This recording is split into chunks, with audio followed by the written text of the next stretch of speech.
I'm going to call the November 3rd, 2025 Charter Revision Commission meeting to order. If you can all rise to say the Pledge of Allegiance.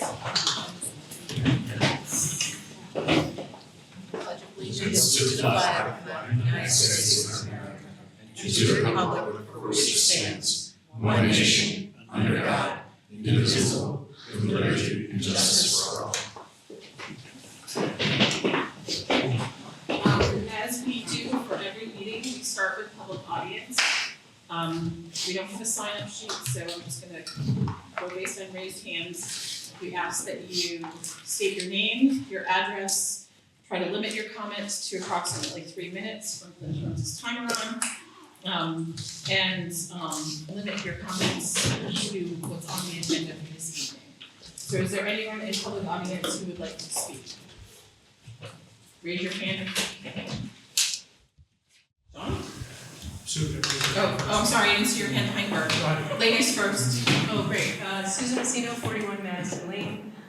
So I wanted to once again thank you for your work. I know tonight we're talking about Board of Finance and budgets. I think the town has been so well served by the deep expertise and interest of members of the community that serve on the various boards. And I support the Board of Finance getting full information and helping the town to just do the best it can by putting good brains on the problem. Related to kind of the finance and budget issue, I did write a letter previously about that, saying that I'm opposed to having our budgets passed automatically if less than 9% of the voters vote. We never have a problem passing our budgets because Board of Finance is very thorough and everyone, if they're interested, has the opportunity to understand the budget. So we're solving a problem that doesn't exist and shutting down the investment of people in voting for the budget. So I would support advocating for people to vote, not passing it automatically if everyone doesn't vote. And the other thing that I want to mention is I know that we talked about a lot of things under the guise of efficiency or economic development. And I just want to say that democracy really relies on an engaged public that can kind of understand what's going on and is fully informed. And I think, there's been some mistakes where the public was given bad information or even elected boards are given bad information.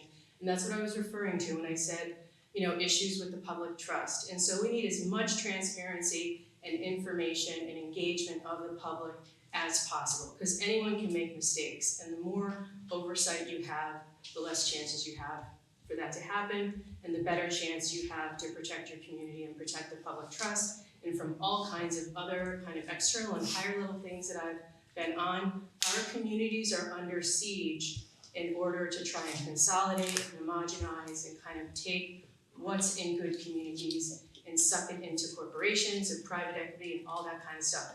That's the efficiency. If we don't want that in Simsbury, we need to do everything we can to prevent it. Thank you. Thank you very much.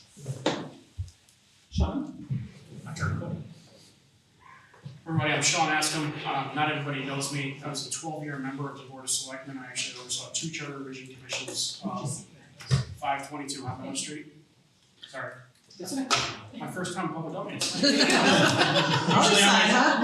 I'm at your table. Doesn't count for 3 minutes. All right.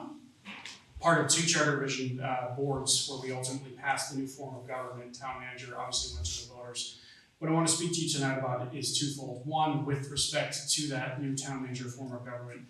A couple of mistakes we made was not clarifying the role of the first selectman in that place, and candidly not taking the role of the first selectman away entirely, because I think a lot of the community has held on to that nostalgic role and the responsibilities that went with it.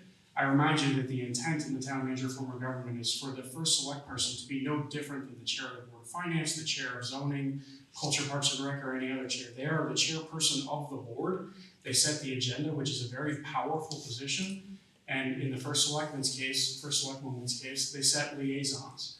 Outside of that, they really shouldn't have any more power under a town manager form of government, in my opinion. You've got a red line version before you that suggests that you have the first select person be the person that designates an emergency.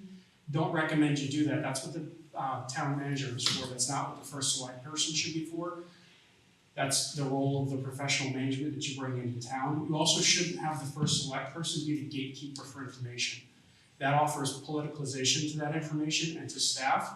Trust me, I've seen it in the 12 years. I've served under both form of governments, both the former political first selectman form and the town manager form. And in certain cases, representatives on both sides of the aisle have played games with information, and that's not in the town's best interest. On respects to the Board of Finance, while I was never a member of the Board of Finance, I was a de facto member for 20 years, living with Peter Askham, and I can speak somewhat intelligently about the board. The board is an oversight board. You've talked a lot about that. There's been, I think, 80 pages of testimony submitted on the Board of Finance's role. Remember, we switched to a town manager form of government. We're relying on our hired professionals to help us manage the town. And we need to be very thoughtful before we incorporate dozens of tweaks, changes, updates into a form of government that, again, is moving away from the volunteer boards being in charge of the day-to-day operations and really having our professionals be in charge. I would challenge most folks to understand what the town manager or finance director even does on a daily basis. You know, the finance director staffs the Board of Finance, which is an important piece of their role. That's not the majority of what a finance director does. They are the chief fiscal officer of the town of Simsbury. They are the fiscal oversight for the town of Simsbury on a day-to-day basis. The Board of Finance does not get involved in the majority of what that person does on a day-to-day. Therefore, the Board of Finance is not in a position to evaluate or compensate that person. That's the town manager's role. If there's a problem with that, the Board of Finance should be working with the first selectwoman, the Board of Selectmen, to deal with the town manager, because the town manager is not effectively doing their job. That's the form of government we switched to. So I really encourage you to think thoughtfully before you start changing us back closer to that non-town manager form with some of these changes. The last piece I'll say is on transparency. I've heard transparency thrown around my entire life as a way to scare people into doing things. Everything the government does is transparent in this town. All the budgets are published. Everything is in public record. The financials are published on an annual basis. They're audited. There is transparency for the taxpayers. I would challenge you to find out what decisions actually get made on a monthly or quarterly basis. And I've been to more meetings than probably most of you. Nothing happens on a monthly or quarterly basis with all these financials. So what is the value of putting staff through more work for very little action? Thank you. Thank you. Anybody else? Lisa? First of all, I'd like to start by thanking all of you again for all your efforts on behalf of the town and our citizens. Very grateful for everything you've done. Just state your name and address. Lisa, after everyone asked one. I've obviously submitted, and our board has submitted a lot of information to you, so I won't go into that now, and I thank you for your consideration of the submissions. The only thing I'll say is your charge today is not to decide whether to maintain the town manager form of government, but what form of government do we want? What works for us? It's not an either or. And so I would just say, you know, you can do what you want, and we hope that you all, not just our board's consideration, but everyone's input, and it's been very impressive to see so many people input. But it's not an either or form of government. We can decide to do what works best for Simsbury. So I just wanted to thank everyone for your participation and your attention to detail and your thoughtfulness. Thank you. Thank you. Anyone else in public audience want to speak? Okay, thank you very much. Moving on to the next agenda item, which is to approve the October 20th, 2025 minutes. In the packet, does anybody have any comments, changes, corrections? I noticed on page 7 of the minutes, the commission agreed to continue discussion on check rate at the next meeting on November 11th. I think that should say November. It should say November 3rd, which is today. Thank you for that. Subject to that, I move that we approve the minutes. Second. All in favor? Aye. Okay. Any opposed? Thank you. Okay. Next item on the agenda is the police commission. Good thing that was me. Sorry. So we've received. Oh, I'm sorry. I just skipped over Bob. No one's ever done that. I'm sorry. Not the first. I'm trying to speed up the meeting, Bob. Okay, so town research, we had asked in our last meeting for Bob to clarify some questions that we had, so table's yours. First question was the state statute regarding the reporting requirements from the Board of Ed. As I said at the last meeting, the quarterly reporting requirement in section 10-248C of the general statutes is relatively new requirement. I consider it to be a minimum standard. If the Board of Finance and the Board of Ed work on an arrangement where there are monthly requirements, I think it all goes, here at Simsbury, it all goes through the same staff person. I don't see that this is overly burdensome. As long as it's a reporting requirement, as I say later in the memo here, once the appropriation is made and the budget is approved, the Board of Education is given a lump sum appropriation.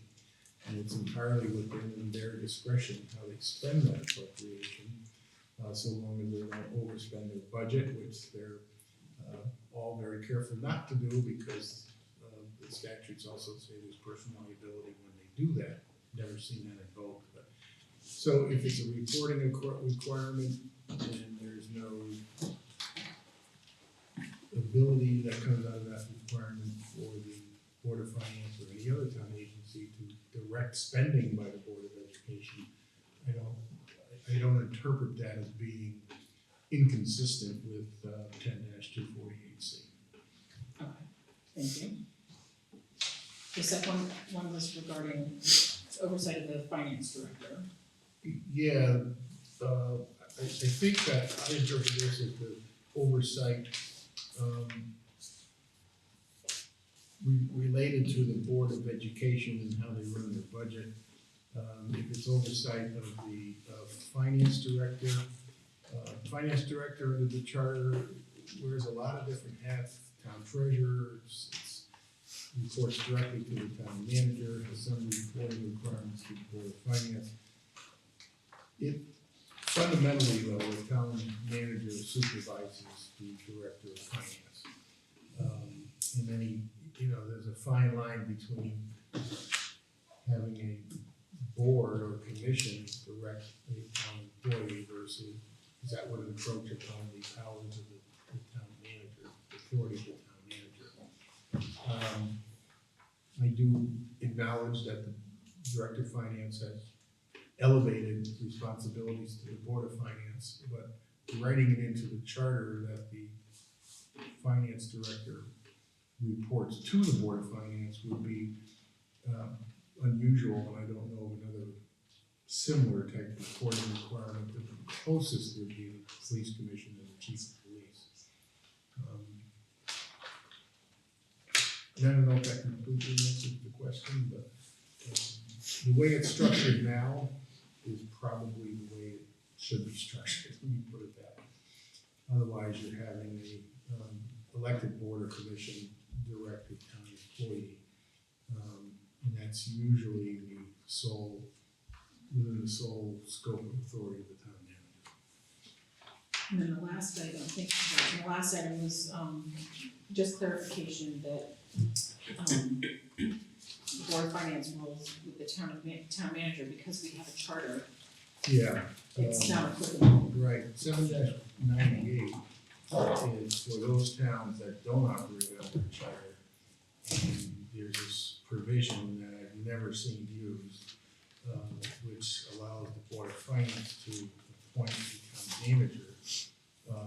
It's not applicable here because Simsbury operates under a charter, which is authorized under Chapter 99, the so-called Home Rule Act.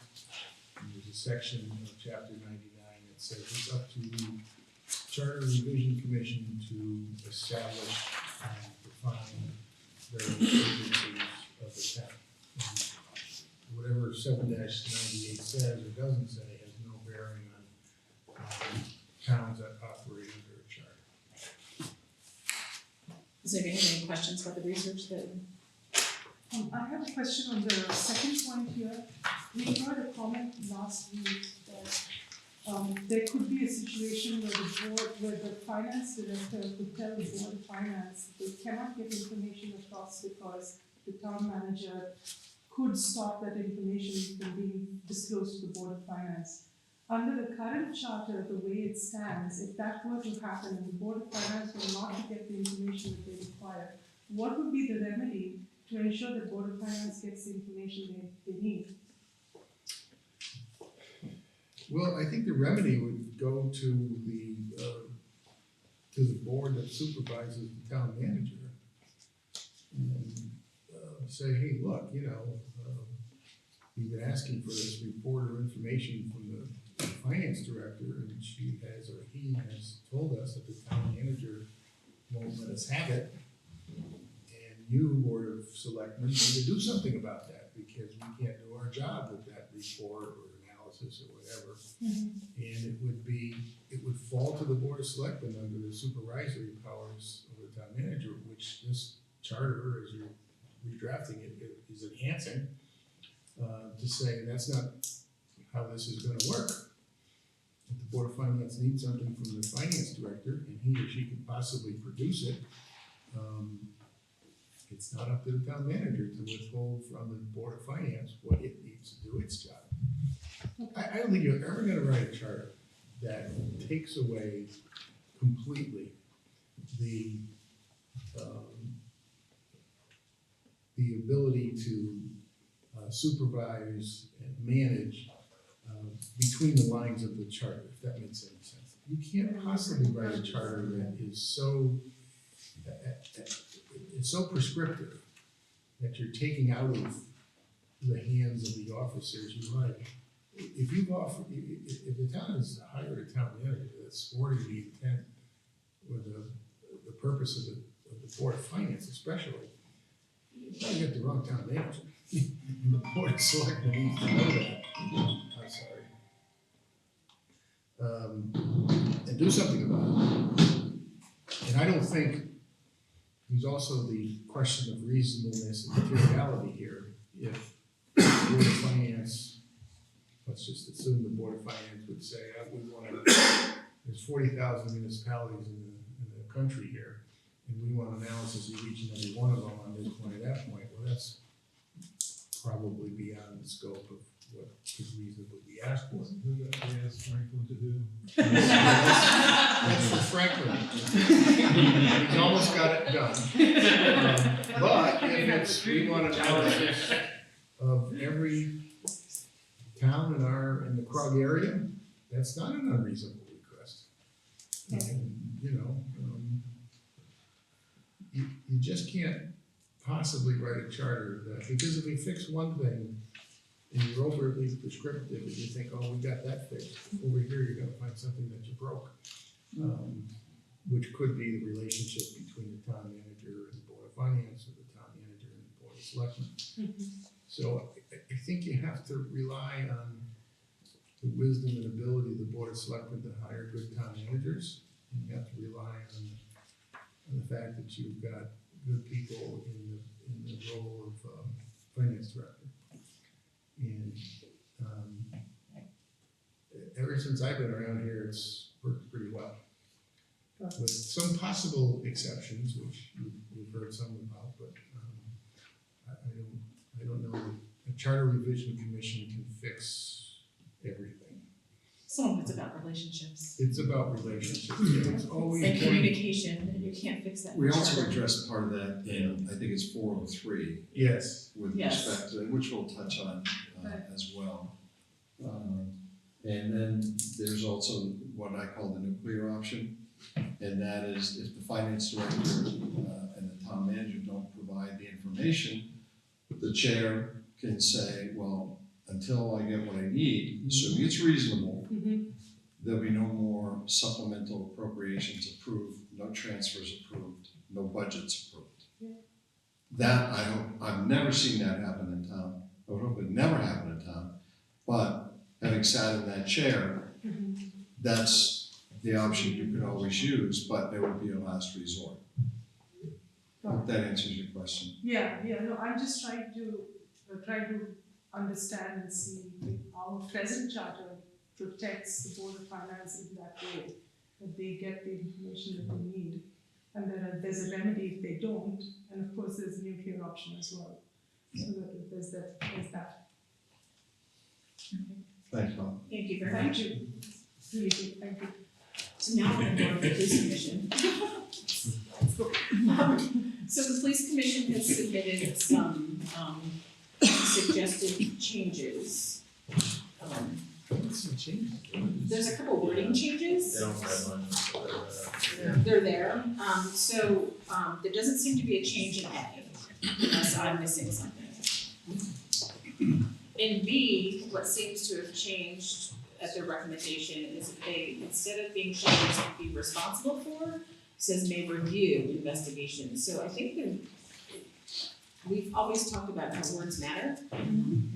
And I'm not I think the may review leaves it open that they're not required to look at things, and what does review mean? Responsible seems a little bit more concrete, and shall seems to be that they have to do it. And so. That's a legal thing, that's a legal question, I don't know. No, that's a really good point, but why did they want to change it? What was the reason behind that? I don't know.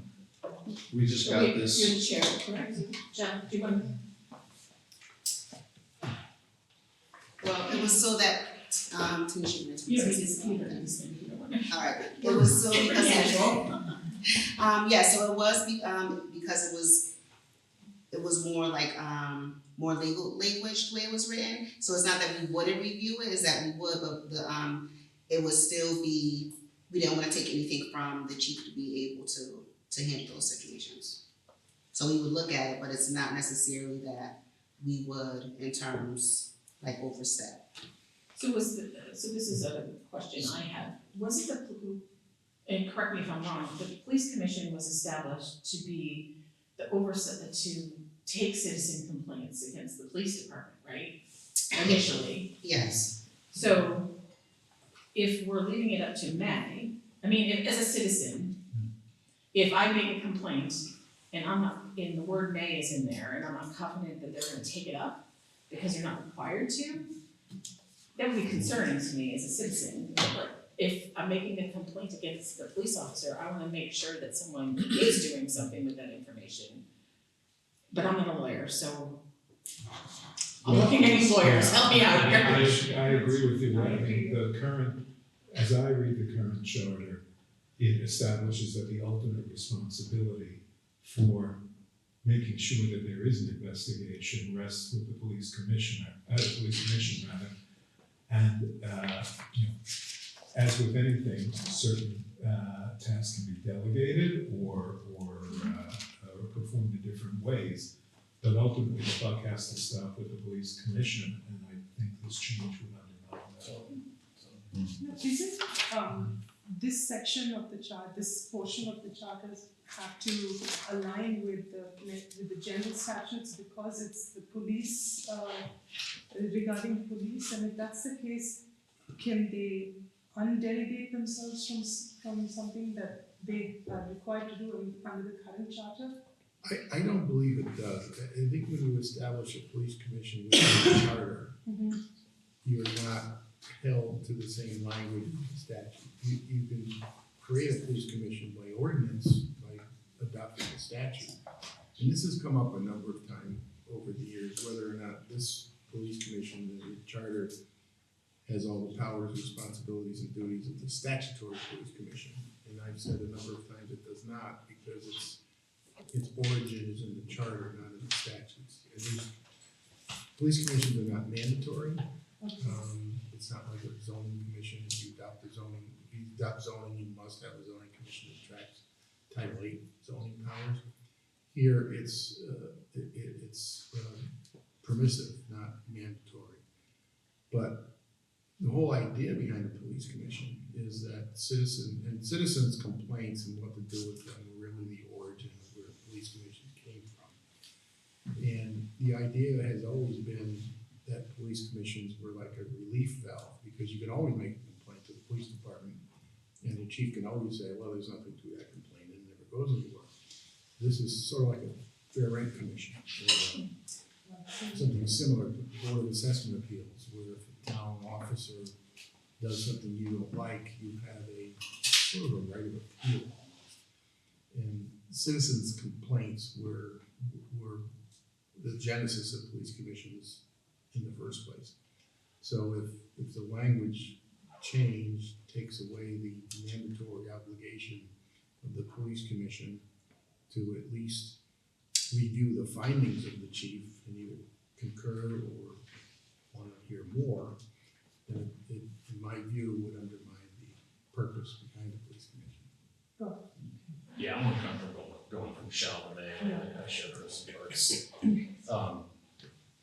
Going from may makes it optional, right? I mean, so then theoretically, you could have a citizen's complaint, it kind of goes nowhere, or you just leave it to the entity that they're complaining against.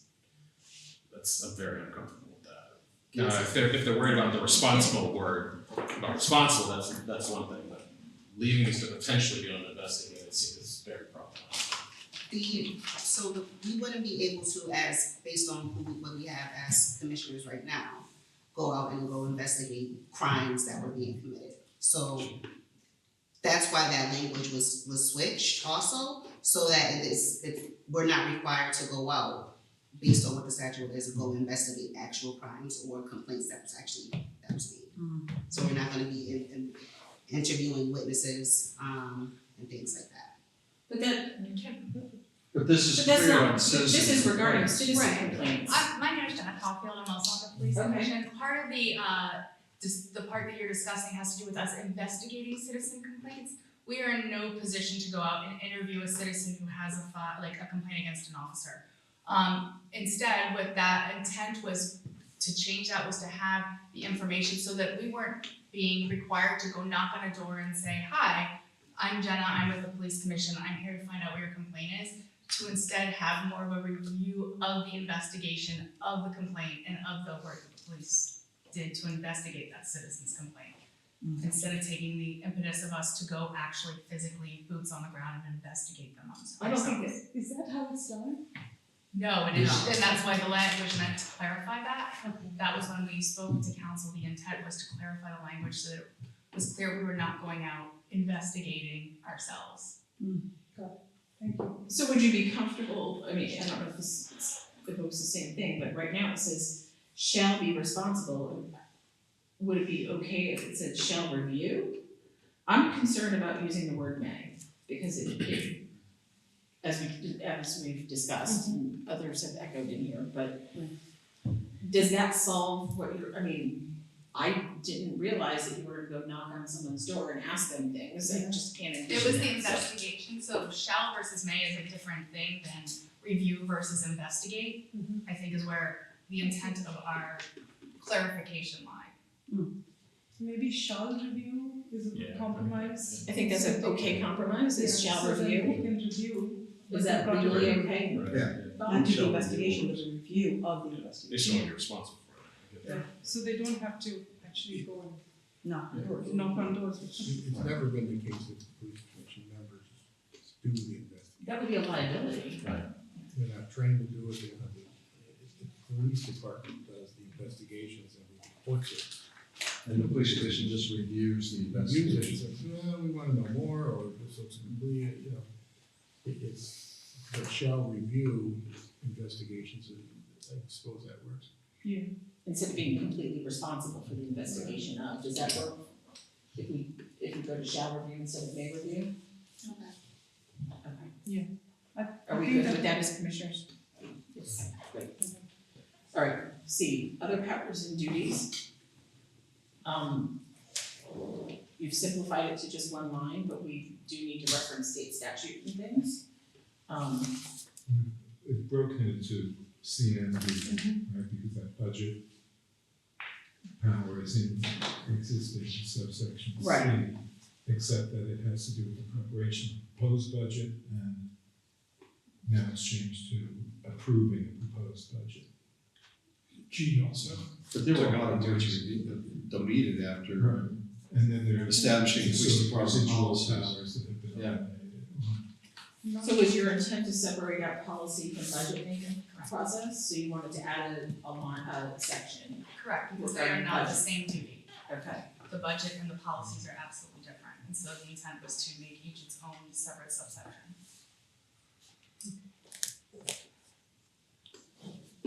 Just, if I may. Yeah.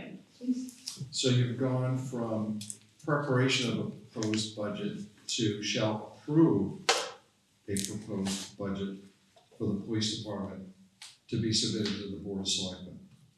Why the language from proposed budget to shall approve? So we don't actually go out and make line item recommendations on bullets or the costs of things. Instead, we ask the chief to prepare the budget and give us different options based on what we have determined are good choices for the department. So it's not us physically preparing the budget. So you Instead, didn't, he is okay, giving us, so preparation is the key word. You Yeah, got. we're not Yeah. writing it, we're not submitting the proper forms that the town requests. Okay, Okay. thank you. So, I just have a question. Yeah. So if you just say, I agree with this, I just want to add, I'm just wondering if we should empower them a little bit more by allowing them to review the budget. So we shall review and approve, because if they want a periodic review as it's being built, they should have the ability to do that. I think review and approve. Yeah. Review and approve, Yeah. because if it's not there and they're not allowed to review it periodically as they wish, just from a downside perspective, I don't know if something like that's ever happened, but review and approve should be better. But it's still going to the Yeah. town manager and the Board of Selectmen. Yeah. Right, they can't just say, here it is. and it's actually not If they submitted to the didn't Board like of it, they wouldn't Selectmen, it's approve it. submitted to the town Yeah. manager, because the town manager then submits it to the Board of Selectmen. So it should be submitted to the town manager, not the Board of Selectmen, because it rolls up into the town manager's budget. I think now. Is that the way it works? Or is it separate? No. I'm looking at Mark. So I we, believe this section is a throwback to the former form of government. What we've done and also reference the library board, which is similar to the police commission. They both have a role to play in the budget, but you're correct, Chair, it rolls up to the town manager, the budget. Ultimately, it's under the charter, it's the town manager's budget to provide to the board of selectmen. Last year, for example, I made changes to the recommended budget of the library board. If that answers your question, sure. But the way it reads now, the police budget gets submitted to the Board of Selectmen, bypassing. Yeah. The person, may not be the way it's actually done. No, and but we the think, way it reads. Well, that's one of our Well, that's charges, what- though, is to clean this up. stuff like this up. So it should go to the town manager, not the Board of Selectmen. it's correct, Chair. So, the way that the budget process has worked for the police department is that the chief would submit the formal town requested paperwork. However, because when the town manager form of government would tweak it to make changes, and the town determined that public safety was of preeminent importance, they asked that we continue to present it to the Board of Selectmen, and that way the Board of Selectmen would understand if, for example, we wanted to change the type of tasers or get less lethal launchers, and the town manager said this is not a budget priority right now, the Board of Selectmen will at least have that information. So the purpose of this, as well as an MOU we had signed with the previous Board of Selectmen, was to ensure that the Board of Selectmen understood what the police department needed and what the town needed for the public safety of everyone. And that might not always fit with the budget constraints of the overall plan of the budget that the town manager was submitting. But, yeah, and I appreciate that, I'm just trying to reconcile the process. The process is simple, there's a budget that is We get created, that. there's No, one budget. Yeah, no, we We get get, that, we we get get all that, that, we it's get just that. the process by who it's submitted and then who submits it to the Board of Selectmen. It goes through the town, ultimately it goes through the town manager's office. But they're not always the same because the town manager changes the budget. That's why we had the MOU with the Board of Selectmen, so that if the town manager changes the budget that the police department sent to the town, because of the importance of public safety, it's nice that the Board of Selectmen understands what the initial requests are. So wouldn't it be sufficient to have it submitted To to both. both the We town can just manager. Just submit it to both, but Yeah. No, but in the charter, it needs to state that, what the process is. To the town In other manager words, it and would the board of require, selectmen. it would be required to be submitted to the town manager, so that the town manager takes it through the budget process, but a copy is going to the board of selectmen so that they have the information that we want them to have pursuant to the MOU. okay. But should an exception be made because this is a police commission? Yeah, but how is the town manager gonna present a budget if it's not, if the formality of being is submitted, it's not being submitted to that office to be rolled up into the total budget that is presented to the Board of Finance, right? Yeah. And if I And could they share. do have the MOU with the board of selectmen, right? So does that empower them to do? Charter will oversee that. Charter. I'll provide that. Mark? Two things if I could, Chair. I think that, just to set the record straight, my understanding is that the police commission only relatively recently started presenting their budget directly to the Board of Selectmen, within the last 5 or 6 years. That's number one. So this is not, steeped in history. It doesn't go way back. Number two, there's been some reference to the MOU, and I think that should signal to this commission that MOU was the result of challenges faced between the former town manager and the administration and the police commission. So you're now actually getting into an area where the existing charter resulted in conflict, necessitating an MOU. And I wasn't here at the time. I've read the MOU. I'm very deferential to what was agreed back then. But to be clear, and check with the town attorney on this, an MOU can't trump the charter. Right. And we want to be careful that the MOU, if it's your intent to incorporate the terms of the MOU, you'd want to put the MOU on the record and share it with all the commissioners. And I don't think that MOU is part of the discussion. But you're right, Chair. I mean, I submit under the charter the budget, and I challenge and I ask all of the department heads and the library board of trustees to get us the budget. And then we make whatever changes are necessary to make it fit under the guidance. Did you notice Eric? We want to, my last point here, we have to make that total budget fit under the guidance that were provided by our Board of Finance. And that guidance is one of the premier pieces of information that goes into making that budget.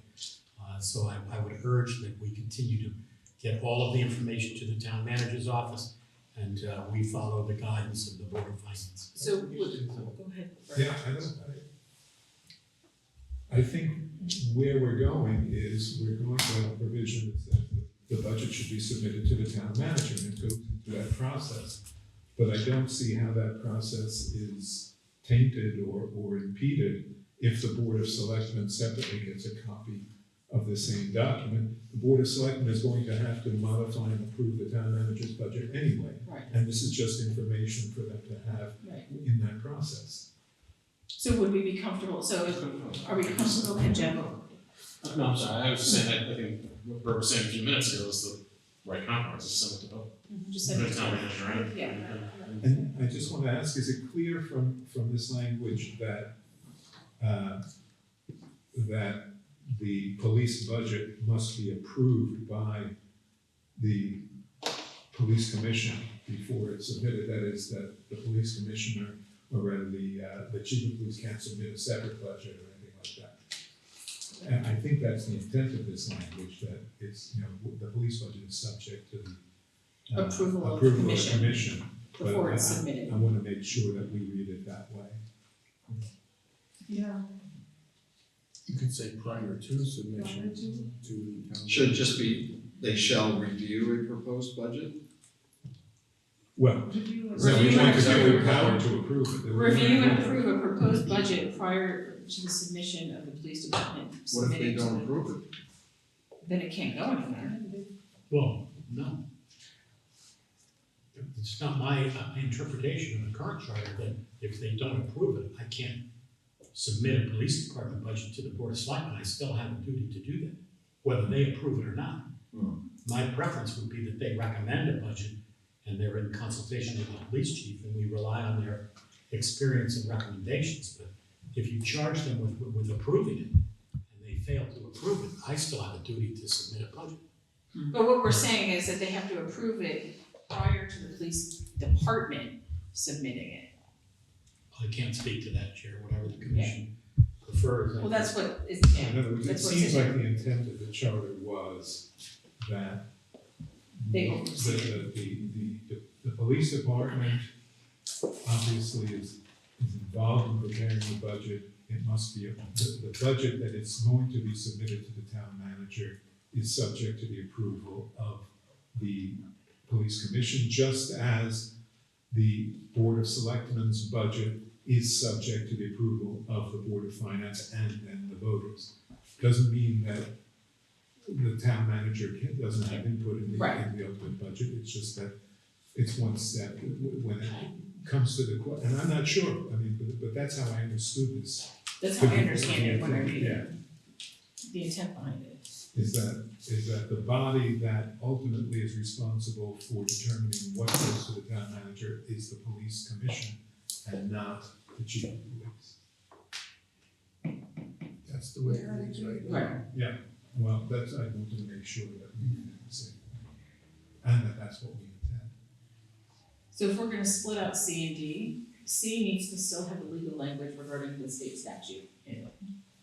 And if we wanted to do D as a different section just regarding the budget, I think we need to add the town manager into that mix, like we've discussed. Does anybody have any? Well, And then are we going to add review as well? Review and approve? Review and approve, and then add town manager Add town and board of manager. selectmen. Sure. Are you okay with that, Bob?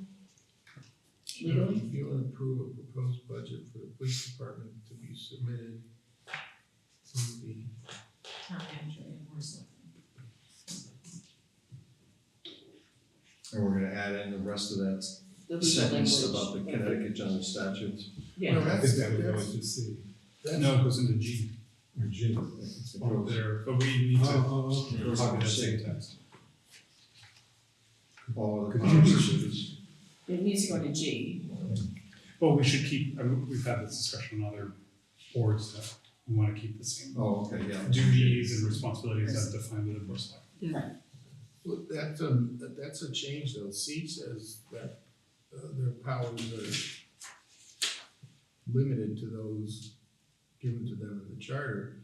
Under the current charter, it's those powers plus powers not inconsistent with the charter that are contained in the general statutes. Yeah, that's, I mean, I think what we're. Yeah, I think we- Adding that language That- to G. To G, which To is G other as well. duties, Proposed G. on the second page, other To duties. C and G, right? Or just Yeah, I G? think Just G, cause Just C G. separates out just Or that are not policies. inconsistent, okay.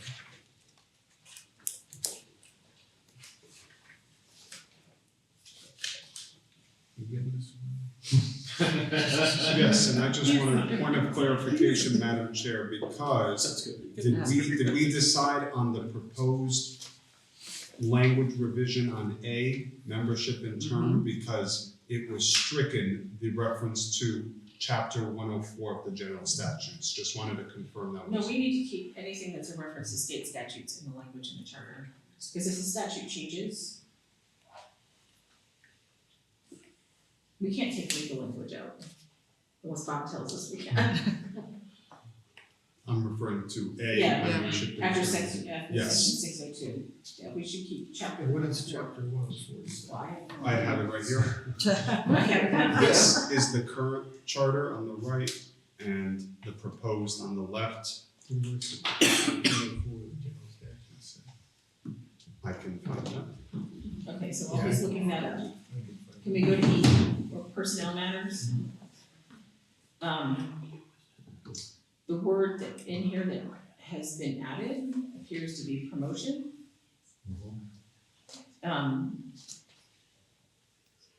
We've tried to make it very clear in other parts of the charter that appointed or elected boards and commissions don't have HR responsibilities because we have an HR director and a town manager. And I'm uncomfortable. They're not HR specialists, they're not, you know, we don't give that ability to anybody else in the charter to have input on promotions. I don't know why we would here, but that's my Yeah, I don't agree, that stood out to me as well, because previously it was appointments and removal, and now it's including promotions, which could really get into who's gonna be made a sergeant, who's gonna be made a corporal, who's going to the next, level. What is the thinking behind including it? Yeah.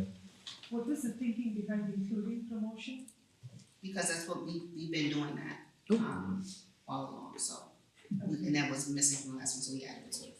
There is a very stringent procedure on how promotion is decided. It's not just us sitting around, there's an exam process and then several tiers of interviews and so forth that go on. It's But- not- I'm gonna ask the legal, my concern with something like that is what kind of liability, when we have an HR director and we have a town manager who, and department heads who make these decisions. Is the town's HR director involved in promotions for the police department? Yes, sir. Let me ask you a question too, so, Yeah, that's. go ahead, Roger, that's- sorry. That's an important question. Go ahead. Is the union contract guiding this as well? Yes, sir. Yes. Yes. So is this contrary to that or not? I wouldn't say it's contrary. So, It's flexible, you're saying, the contract doesn't speak on who's supposed to guide, who's getting promotions and that? so how does that work right now as far as promotions are concerned? So once someone this comes up for a promotion, they go through an entire exam process from a third party. Okay. And then they're also interviewed by them, they take an exam, and then based on where they fell at within here, then they're eligible for promotion. And then once the chief goes through, does everything that he needs to do, and it's not only just with the chief, it's with his peers and also with other officers as well. And then once the chief, they set along, okay, that this is an individual that they want to put in that position, then he brings it forward to us with the recommendations of why he believes that this individual should be offered a promotion. Then we as a commission meet after that, after we hear his recommendations, and then we decide on whether or not, if we agree on whether or not that individual should be promoted, and then we go back after that and then say yes or no. And so who approves the promotion eventually? Is it the commission? I would say so, yeah. But what happens to our HR director and our town manager in that process? Because they're ultimately town employees. So who's supposed to be So the that one was that dictated by the contract, the procedures with regard to when they can take the exam, not anyone can just apply for a promotion. Yeah, but if 5 officers take the same exam and they all pass the exam for sergeant, I don't know these. Who decides who gets the one spot?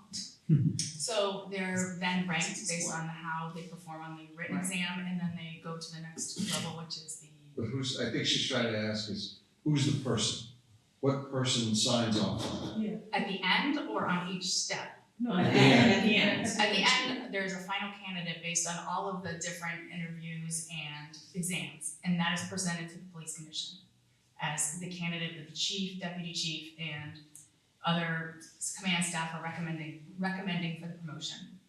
Okay, And then the police commission votes Who yes or approves no. the police, so if the head of the, I'm getting to the liability piece of this, and I'm not a lawyer, so forgive me, but I'm concerned that if the HR director who we've hired, has a new position and we've hired, isn't the final say-so for a promotion for any staff member in town, are we setting ourselves up for some liability if someone doesn't get a job over somebody else because it wasn't, I don't know, gone through the correct channels, I don't know. Mark can speak to the specifics on the HR. I want to be, extremely deferential of our colleagues on the police commission who have worked, diligently at this. You can tell, I think we can tell that the turbulence in this area is, it's not that we're working at cross purposes, but I think I speak for everybody, we're as confused as you are. I take the position that as the chief executive officer, I am the hiring authority. And so unless I sign the PAF, which is the personal action form, they're not a town employee. We also, and this is particularly important since police reform, our human resources department is intimately involved we didn't always have it. When this charter was last updated, we Right. didn't have a human resources director. And so I was more involved in this in my prior lives where police reform necessitated police departments around the country not working in silos and being perceived to have their own rules and procedures that other members of the organization didn't follow. So we're working hard with the police commission to work through that. I think the MOU was the first iteration of that, where some challenges were found and everybody got together and signed the MOU. But it's clear that in a town manager form of government, and I defer to the town attorney, I'm the hiring authority. So far, I've taken the recommendation of the police chief and the commission, and we all work great together. I think your charge, Chair, respectfully, is, well, what if that didn't happen? I'd have to take the position that for whatever reason, I'm not gonna approve that. I'm not satisfied with the process, and I'm gonna tell the chief to go in a different commission, or a different direction.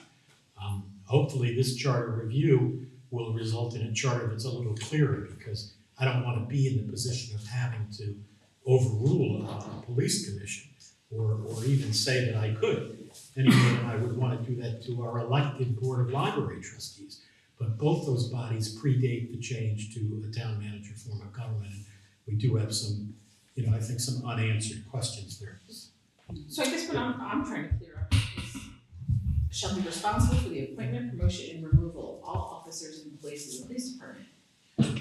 It also deletes, the following phrase from the existing charter. After the chief of police is, after receiving and considering comments from the chief of police and subject to They just the move rules. that up. Where did that go? It's right, it's now at the It's at the beginning of the sentence. Oh, okay. So currently, who signs that offer letter? Okay, but right now, the charter is telling us that the responsibility lies with the commission, not with the town manager. Right. So this is a pretty fundamental question that we're going to have. Well, what I'm seeing here is the appointment and removal of all officers that's in there currently. It doesn't have the word promotion. By agreement currently, the way I'm understanding it, the chief of police is deferring to the police commission to give their thoughts on a promotion. Is that correct? Yes. Okay. So So you're delegating. it's already, right, they're delegating. That's already the process. However, what I'm concerned about, and the reason I wouldn't support putting that wording in there, is that should you get a new police chief who doesn't want to follow that process, who instead wants to follow the process that through the town manager, that chief's hands are tied because it's now in the charter. So I would rather see it be clearly vague, okay, that it's not in there, and it has to be agreement between the chief, the police commission, and the HR manager, and that. You put it in here that says promotion, it's now locked for at least the next 7 years, till the next charter revision comes up and says, wait a minute, we made a mistake by putting that in there. We created conflict. We don't think that should be. Well, would the conflict be resolved if it was shall be responsible for the recommendation of appointments, promotion, and removal of officers and employees to the police department? Because then it's the recommendation that they're making to the police chief. Or if they don't make the recommendation, Or, it's the same thing. because now it says responsible. Because, Yeah, I think regardless of promotion, right? Mark just said he thinks he's in charge of, and Right. not disputing it, of hiring and firing, whereas the This- charter currently says that the police commission has that duty. right, So that's what we have to address, is whose job is it because to be? in chapter 4, or is it 4, where we talk about the town manager position, he's the hiring manager for the Yes. town. Okay, so this takes away that authority for this Correct. particular department, and we don't do that anywhere else. So he's gonna be the ultimate signer of, so you can't make a police commission responsible for something that they don't have the power to do. Right? Point of clarification, it's chapter 5. Or chapter 5. Yeah. Okay, well, I mean, I agree, right, that we need to resolve it. You know, I'll be honest, I haven't thought about whether, and I don't know the background of giving that responsibility to the police commission.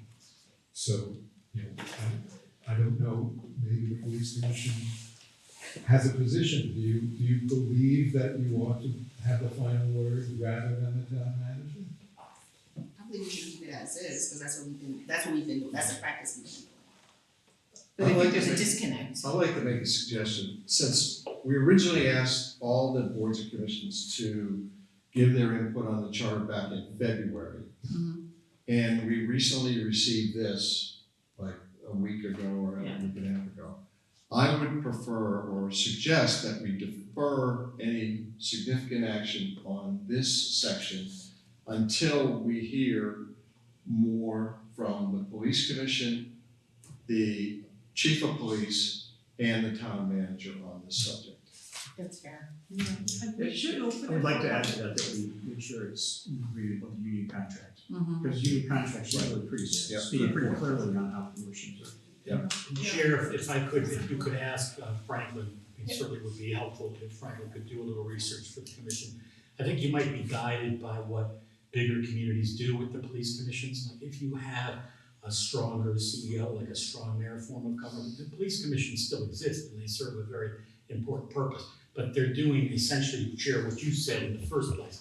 They are investigating complaints against officers, complaints against excessive use of force, and things like that. So those police commissions are still very important, but the HR function rests squarely with the administration. And I would just urge that we not, as you obviously know, muddy the waters in terms of the administration of the HR function.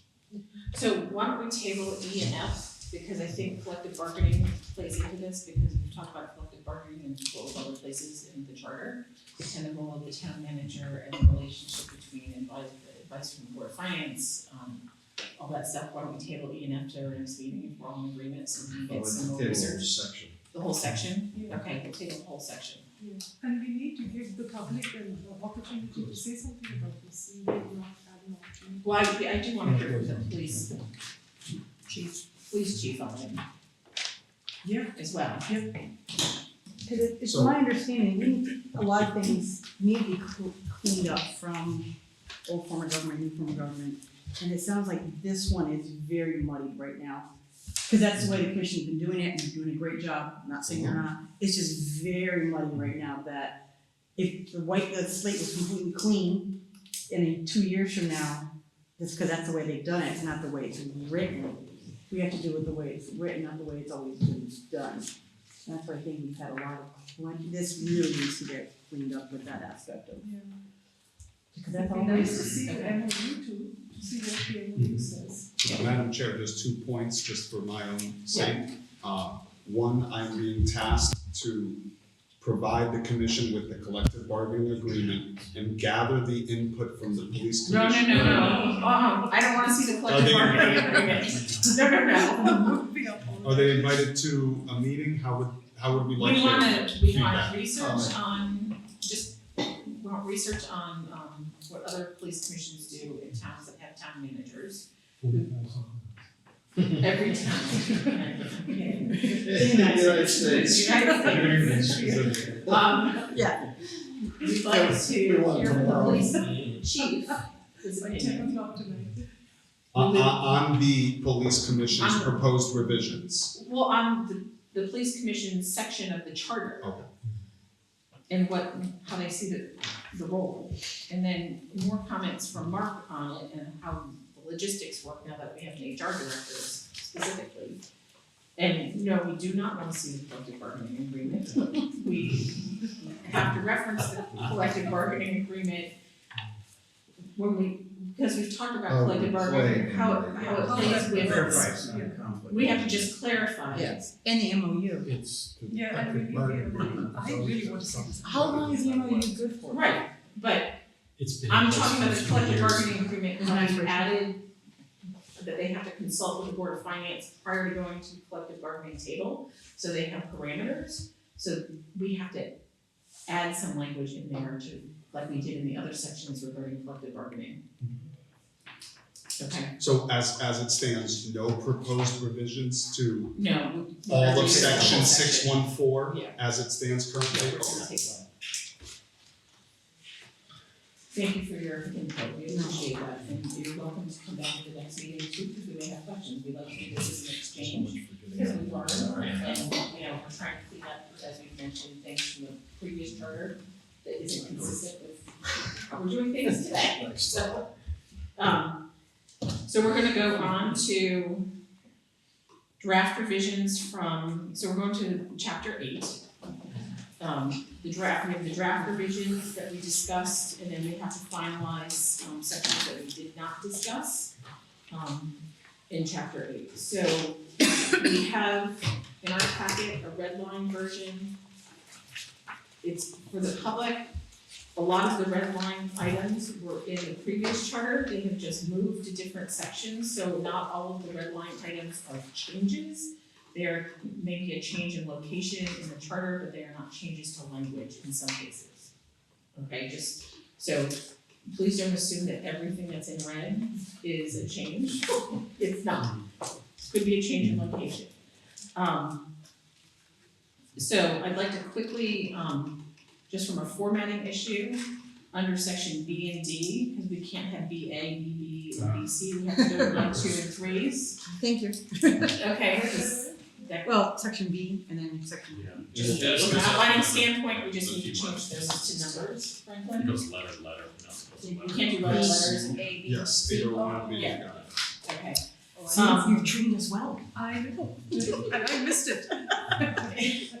In 801A,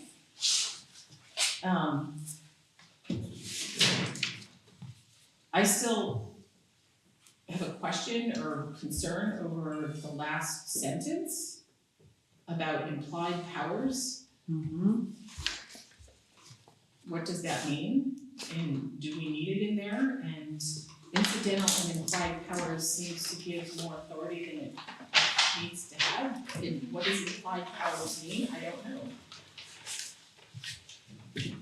I don't know if anybody else wants to I mean, discuss that or. Bob, I mean, that seemed, I think we had a little bit of a discussion about that last time, and I think you had said the Board of Finance under the general statute doesn't have implied powers.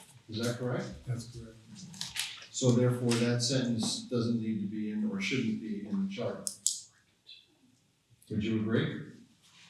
Well, I What's an implied power? municipalities generally don't have implied powers. They're not to get in too far into the weeds, they have no sovereignty. They only have the powers that are granted to them by the general statutes. And, I just don't like the word implied powers because Okay. there's no. So in addition to that sentence being removed, what you just said about Connecticut, general statutes of the state of Connecticut, it goes on to say, except as expressly limited herein. Should that sentence just end with State of Connecticut. general statutes of the state of Connecticut? It's home rule, right? We set a limit it applies to the town. Usually when we reference the general statutes and the powers granted by the general statutes in the charter, we say not inconsistent with this charter. That's the language that's used. So we should just add that after Connecticut. Yeah, provided by this charter and the general statutes of the state of Connecticut, not inconsistent with this charter. Just read it from the police commission, it says the same Right. thing. This is section 801 A. not. And what that says is if there's a conflict between the charter and the general statutes in the area of Board of Finance, the charter controls. Okay. So are we all in agreement with those changes? Yes. Okay. You may have any comments about, I mean, B didn't really change, it's the same wording, it's just a different section. That's taking 809 and moving it Thank you. under 801, Yeah. correct? Yeah. Okay, so if we take 809, okay, fine, I just looked at something else. And transfers came from the same section, it just moved, no language change. And borrowing, we added, so it was defined more clearly what the parameters were regarding short-term, long-term issuance of bonds and notes. I do have a question though on what is now gonna become 801 D4 instead of DB, where we have tax anticipation notes. Didn't we talk about removing that or not talking about it, or? Yeah, maybe that's how it's listed, but I did a little more looking into it, and I guess one of the comments was, well, we have a strong budget, and it's never an issue for town Simsbury that we have to borrow against anticipated taxes. That's today. And one of the things that I noticed is it may be an impact on our bond rating, because that's a key key tool the town has if they're in a jam, so they don't default on those. They can put a bond against anticipated taxes. So, I don't know, just wholesale knocking it off would be detrimental to our. So with the sentence, the way it reads, it says, except for tax anticipation notes, the issuance of bonds and notes after the required approval should be authorized by resolution of the Board of Selectmen. So if we're making an exception to that we're making an exception for tax anticipation notes, we need to say who's approving tax anticipation notes. That has to And be this, clarified. this section, which is going to be D4, Right, again, it's not about the approval of borrowing, it's about the issuance of the bond. So honestly, I have no idea why there's a special exception for tax anticipation notes only with respect to their issuance, because as written, they'd have to be approved in the same way as any other bond. right, so there shouldn't be an exception for them, right? Yeah, and we don't need that language to authorize us to issue tax anticipation notes, it's just, I mean, I don't know. I'm hoping someone who was on a prior commission would explain, how it's gotten to be. So do we just start that sentence? I have an With the bonds and explanation for notes? that. There It's you a total mystery. go. So can we eliminate except for tax anticipation notes, because I I think would so. suggest that we send the whole section to bond council, have we done that? No? Bond counsel? Yeah, bond council should review this because it's bond council who has to follow it and issue a clean. who's the bond counsel? I don't even wanna know that, that's a rabbit hole. It's a complete mystery. Hold on a second, just one second. Under 813, it still does say the issuance of bonds and notes, except tax anticipation notes, shall be authorized by resolution of the Board of Selectmen in accordance with provisions of blah, blah, blah, blah. Okay, so, I mean, is that really a change? There must be some reason. No, 813 is no longer. Yeah, this is, In the red line. 813 is the source of this provision. Is the source of Correct, but there was a separate section, 813, which was borrowing, which was basically three expanded. sentences. Yeah, but we expanded that to, at the request of the Board of Finance, so there was definitions by which approvals were done for short-term and long-term. I understand that, but what I'm saying is D4 is pretty similar to what is in 813 borrowing. A lot of this other stuff that, D1, D2, D3 Are new. are new. And we've taken 813, which was a separate paragraph, Yeah. and now put it under the duties of the Board of Finance. So if we're gonna do that, and we have the issuance of bonds and notes, why do we need to even bother with it, and why don't we just leave it where it is? I don't understand what you mean. Okay. 813 Of the in the current current charter. Take it out of 801 and put it back somewhere. No. Well, quite the opposite. I'm saying if we're moving that into here, Yeah. why not just leave it the way it is? Because basically the language is the same as the standalone. Oh, you mean leave the 813. language that's in the old charter, the Charter. charter today? Right in here in D4. Because 813 right now is a general, talks about all issuing of bonds and notes, where this section identifies specifically different kinds of, Yeah, this is, I mean, what's happened in the new section D is we've added specific approval mechanisms, not inconsistent with what's already in the charter, for different types of indebtedness. I understand that, and I agree with that.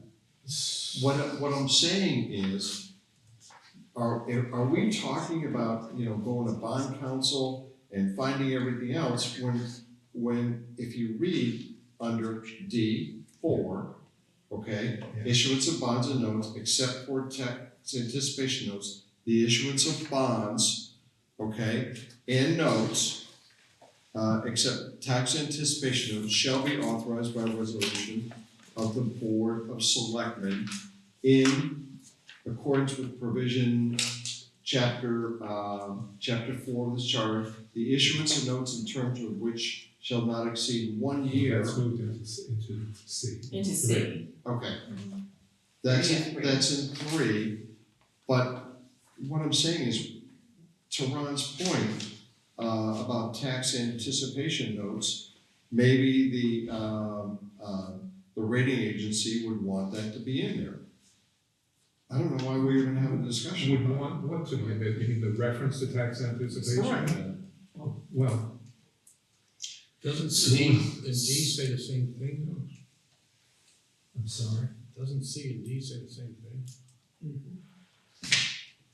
C has to do with the approval of the, Capital. the approval of the borrowing as opposed, I'm sorry. Yeah, the C is. The C is Totally. 3. Yeah, so The C is becoming 3 and D is becoming. Yeah. C is specific Yeah, to that is capital that's projects. the question. D says Why I don't is know it- if you need such animals. Yeah, then what do you do? Yeah.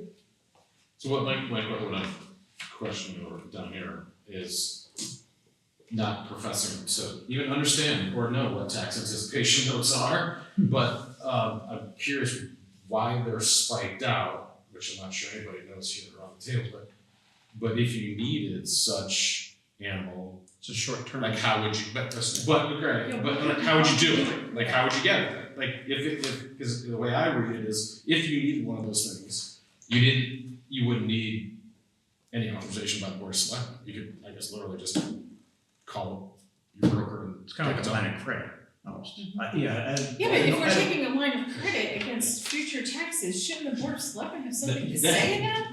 Yeah, exactly. That's why I'm curious why it's spiked out, right? But first we need to know what it is, and second. Well, no, what it is you're borrowing against future revenue, okay? So I'm saying I'm gonna get $10 million in taxes, right? Next quarter, and I need to borrow against that because I have a cash flow issue, right? I would certainly hope we have language in here that requires the Board of Selectmen to approve us doing that. So why has it been removed?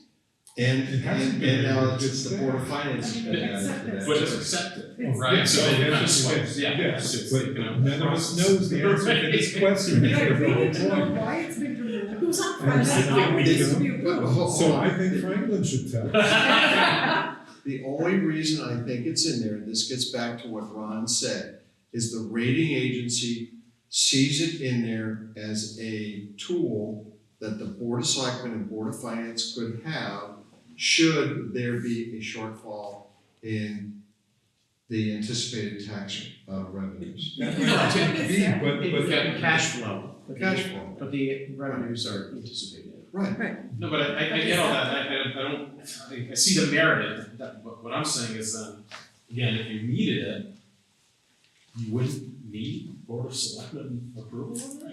You wouldn't do do it. it if I made a resolution by.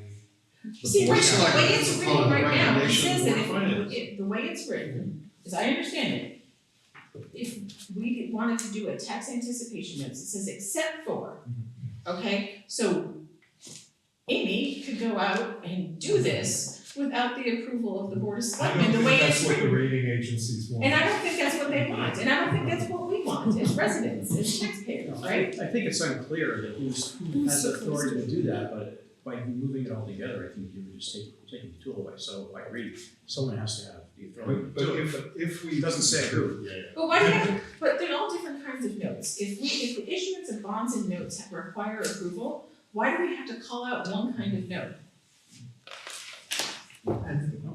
If we were to eliminate this phrase, except for tax anticipation note, Yeah. it would not, nothing in this charter Changes. would prevent us from issuing tax Right, anticipation. right. Right. I just don't think the charter should give the authority to the director, this is not against you.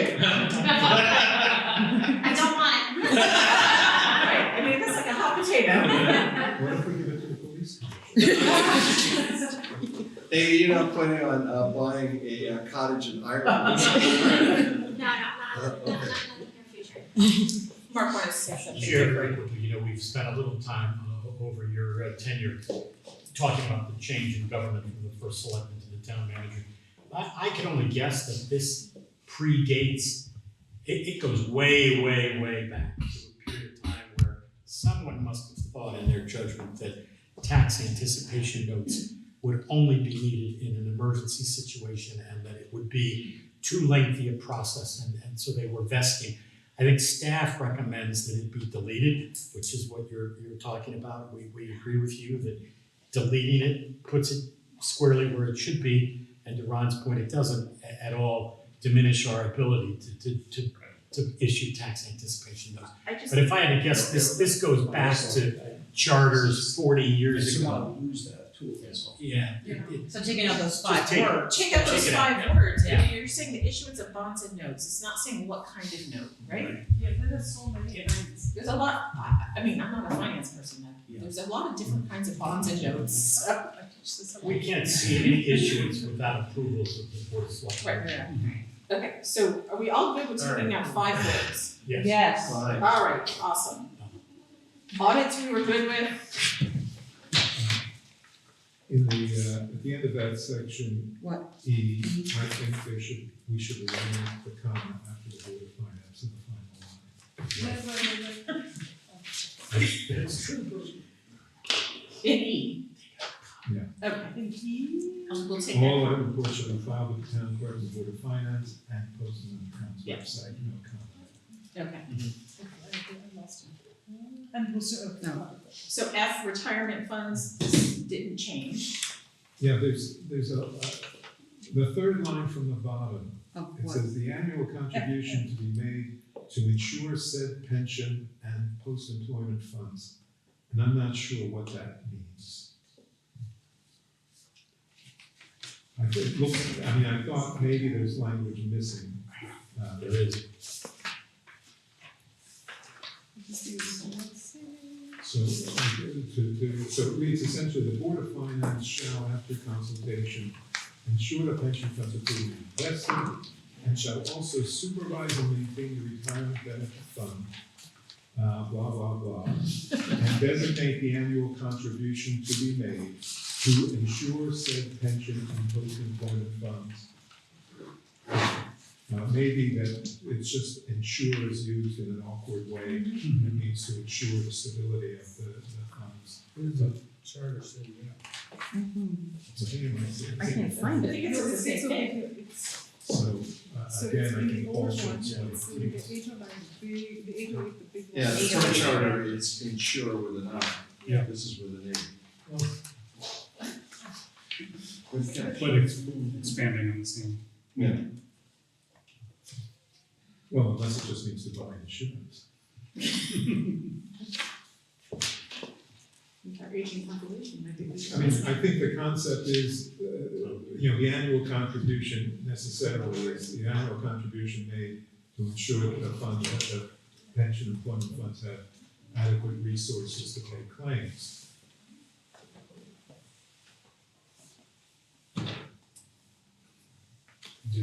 Does it mean purchase insurance? So,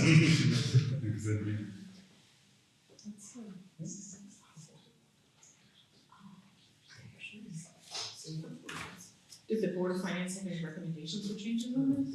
I don't recall if they did. No. Okay, so, Well, maybe, I was hoping that there'd be someone know, but maybe we should just defer that to next week as well. I can come up with a proposal.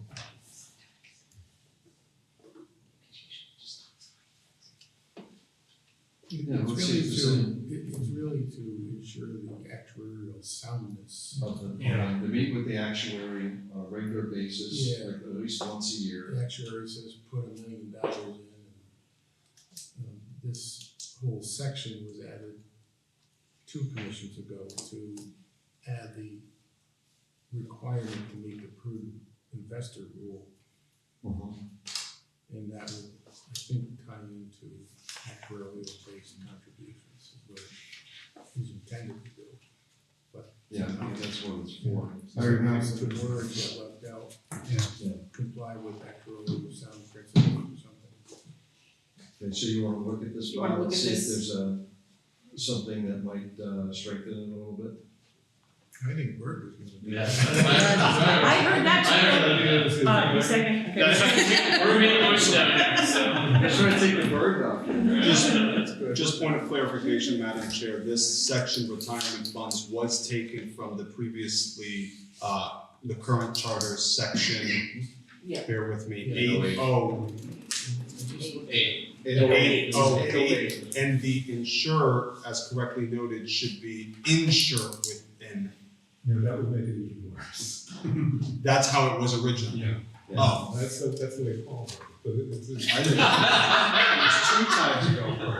It's to ensure the actuarial sound. I was still in college. Maybe that's the term we use. To ensure the actuarial sound, I can't say the word, but you get my point. Yeah. Actuarial soundness of the said pension. Okay, so Bert's gonna look at that. so this is just for the public's section 801 F. It Just was old looking at 808. that. Okay, so G was the consultation regarding union negotiations. We had added language to that they need to confer with the Board of Finance prior to going to negotiations.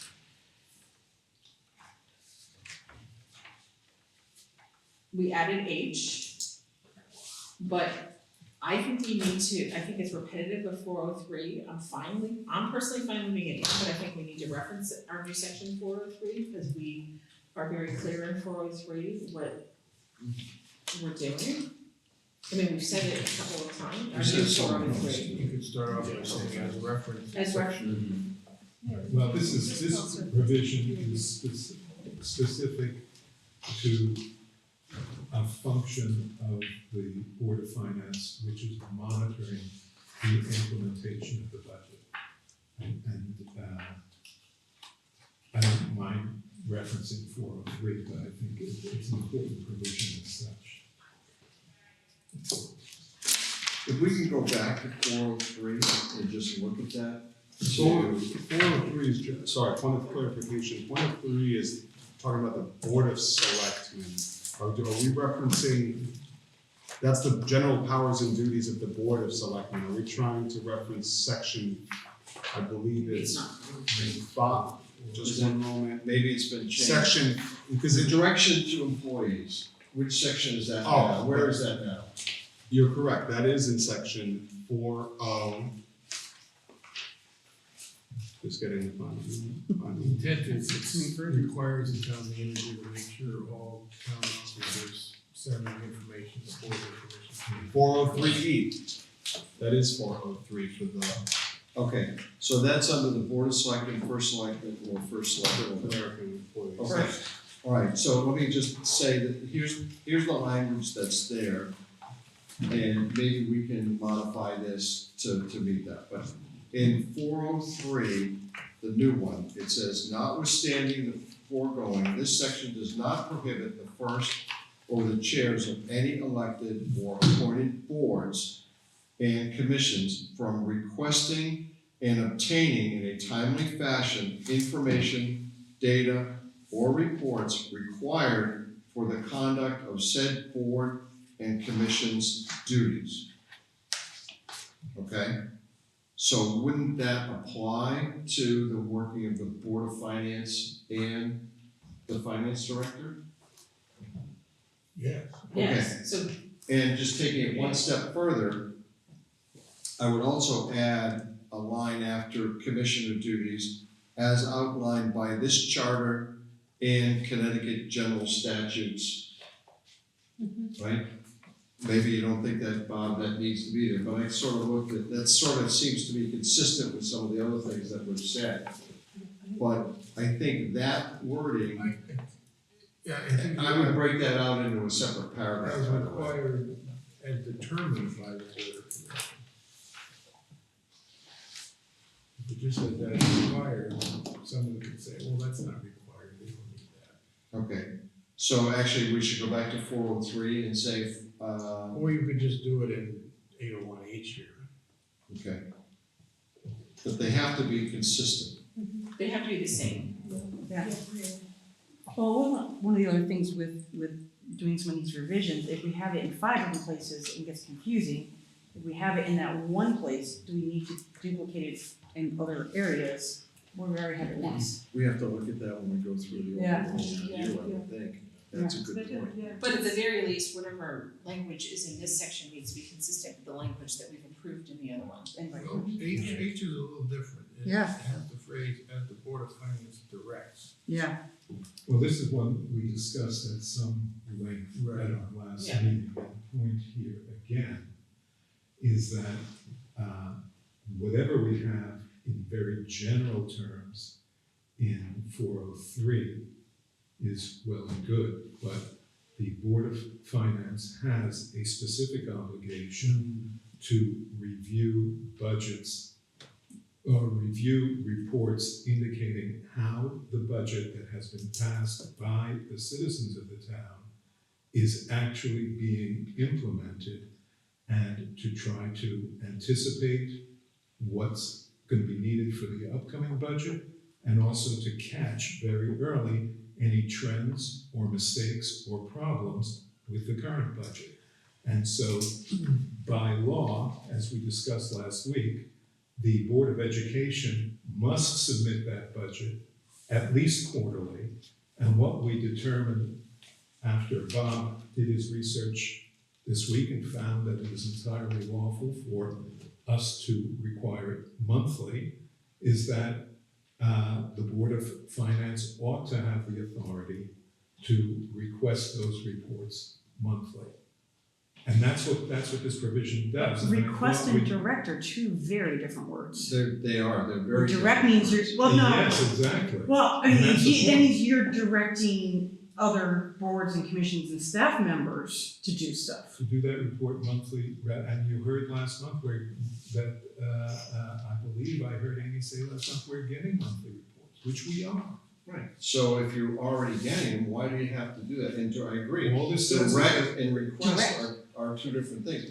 And this, under 403, already, and it's also in the town manager's job description, to make sure the boards and commissions get the information they need to carry out their duties per charter or Connecticut general statutes. I'm gonna repeat what I said at the last meeting, which is that ultimately, right, we have a town manager system of government now, under which the Board of Selectmen sets policies, sets programs.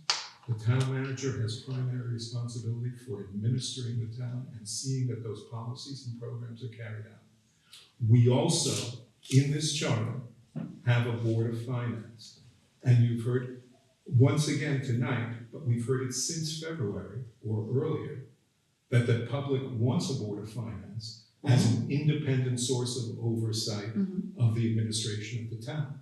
Now, the question that we raised last time, and the question we're raising again now, is if the Board of Finance believes that it needs to hear monthly reports from the Board of Education, from the town, if it believes it needs that information in another form, Should that decision rest with the Board of Finance, the elected board that is charged with overseeing the finances of the town? Or should the determination of whether they get those reports be left either to the town manager or the other boards whose operations we are supposed to oversee? To me, it's a straightforward, simple answer. You have a Board of Finance to perform this function, and this is one of the core operations of the Board of Finance, to make sure that the appropriations that the whole town approved are being implemented correctly, and to learn about any problems or improprieties or mistakes or unfortunate trends as quickly as possible. Now, ultimately, it seems to me that decision should rest with the Board of Finance, and I guess that's all I've got to say about that. Okay, thank you. I'm gonna ask town council a question. Bob, anything that we have done so far, okay, even if this section isn't in here, because I've heard the word independence numerous times from comments, okay, are we reducing the independence of the Board of Finance in any way? No, there's nothing that you've done that reduces it. Does it diminish it? No, but I think what Bert is talking about is enhancing and clarifying it. I'm just looking up the statutes. Okay. So I'm gonna throw out another thing, okay? I've heard transparency, okay? I go out to the town website, I see everything that's there. Every meeting you have, I looked at every meeting the Board of Finance had in the last 6 months. Every report's there, okay? The agendas are published. You see that, okay? So I don't understand the part about transparency. The other thing, and I appreciate your passion, by the way, is that nothing that has happened in the last 7 years since this charter, this new charter, I'll call it the old charter, but when we went to town manager, has diminished the AAA rating of the town of Simsbury, right? So I'm putting this all together and I'm trying to understand why there is such a desire to get even more authority to direct versus request financial reports from the Board of Ed and the Board of Selectmen when those are already in place. So Bert, I believe me, I'm sat in that chair. I understand what you're saying. I understand the passion around it. But by the same token, I don't think one of the things of this charter commission should be to, well, one thing is don't diminish the Board of Finance. No. I think we've all been in agreement with that. We don't diminish what the Board of Finance is. We don't want to do that. By the same token, do we want to put more authority into the Board of Finance's hands than we think originally was intended when we went to a town manager? And remember, I voted against the town manager, okay? I was one of 4, and it was a split decision. But now I'm thinking, I don't want to go the other direction and take away from the professional management that we already have. So that's what I have to say I about guess, that. first off, I've heard concerns or dismissing the use of transparency. I wasn't talking about transparency here. I was just saying I heard that in other places. I will tell you, right, that in the last 2 years that I've served on the board, I've been on the board for 4 years, but the last 2 years, we learned of deficits from the Board of Education right before the end of the fiscal year, which we would have seen coming if we'd been getting better reports. I know that we did not get monthly reports when asked for them before the last couple of years. I should be, I wanted to say something about this actually at the start of the meeting, because there was so much contention at the last meeting, right? That none of these, because I very strongly endorse the suggestions that the Board of Finance have put forward, not to say I'm a member of the Board of Finance, I reviewed them before they were submitted. None of this is about the current management of the town. None of this is about Amy or Mark or Melissa, but that means none of this is personal, but by the same token, when we as a body think about that, we have to think about not what's going on now or what's happening and working well now. We have to think about what tools we are giving the various pieces of the government in order to do their jobs and to resolve future problems and future disputes. And is it the case that the Board of Finance, well, ultimately, as I said, the question is going to come down to, on this issue of implementation, on this issue of reports, whose judgment is going to prevail about what is really needed? Is it going to be the bodies who are being overseen by the Board of Finance, or is it the elected board that is charged with performing the oversight? As I said, to me, that's a no-brainer. If it's oversight, it's oversight, and they have to have some authority to demand that information from boards that don't want to provide it. And all you have to do is open the newspaper and look at what's going on in Washington today and find that budgets that were passed by the body that was charged with creating them, in the Congress, are not being implemented. And right now, Congress isn't doing anything about it. In our case, the budget is created by the town as a whole, by all the voters. They are the ultimate legislators of the budget. And the question is somebody going to have the authority to make sure that it's implemented properly? I think it should be the Board of Finance.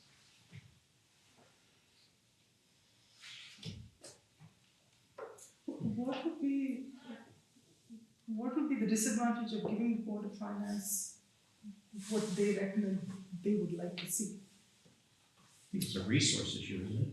Well, no, Our in resources. respect to the Director of Finance who submitted comments for our meeting tonight as well, I mean, we have to look at the resources, right?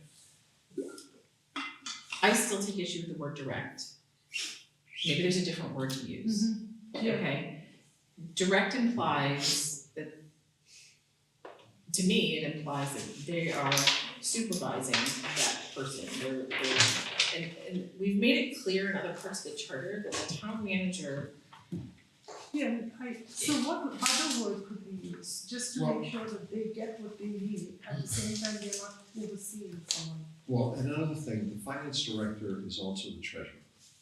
Finance director doesn't only work for the Board of Finance. There's a lot more that they do that isn't related to the Board of Finance. And, I hark back to some of the wording we put in here in respect to the obtaining reports, okay, that I outlined, that's in 403. The town manager, we specifically put that in there, that the town manager will provide the reports necessary for the boards and commissions to perform their duties as outlined by the charter and Connecticut general statute. Okay? So therefore, I think that is already in there for the Board of Finance to pull that level. And I think to say direct gives a lot more authority to the Board of Finance for the supervision of the finance director, which we'll touch on in 7, was it 704? We haven't gotten there yet. Part of Mark's comments were the requests that were being made as far as projections and what other things are being added to the point where, and I don't know all the details, but the resources are becoming thin to give all that information. So who's gonna make that decision on, if the Board of Finance is eating up more than 50% of their time, then she can't get to her other duties. And who's making the decision on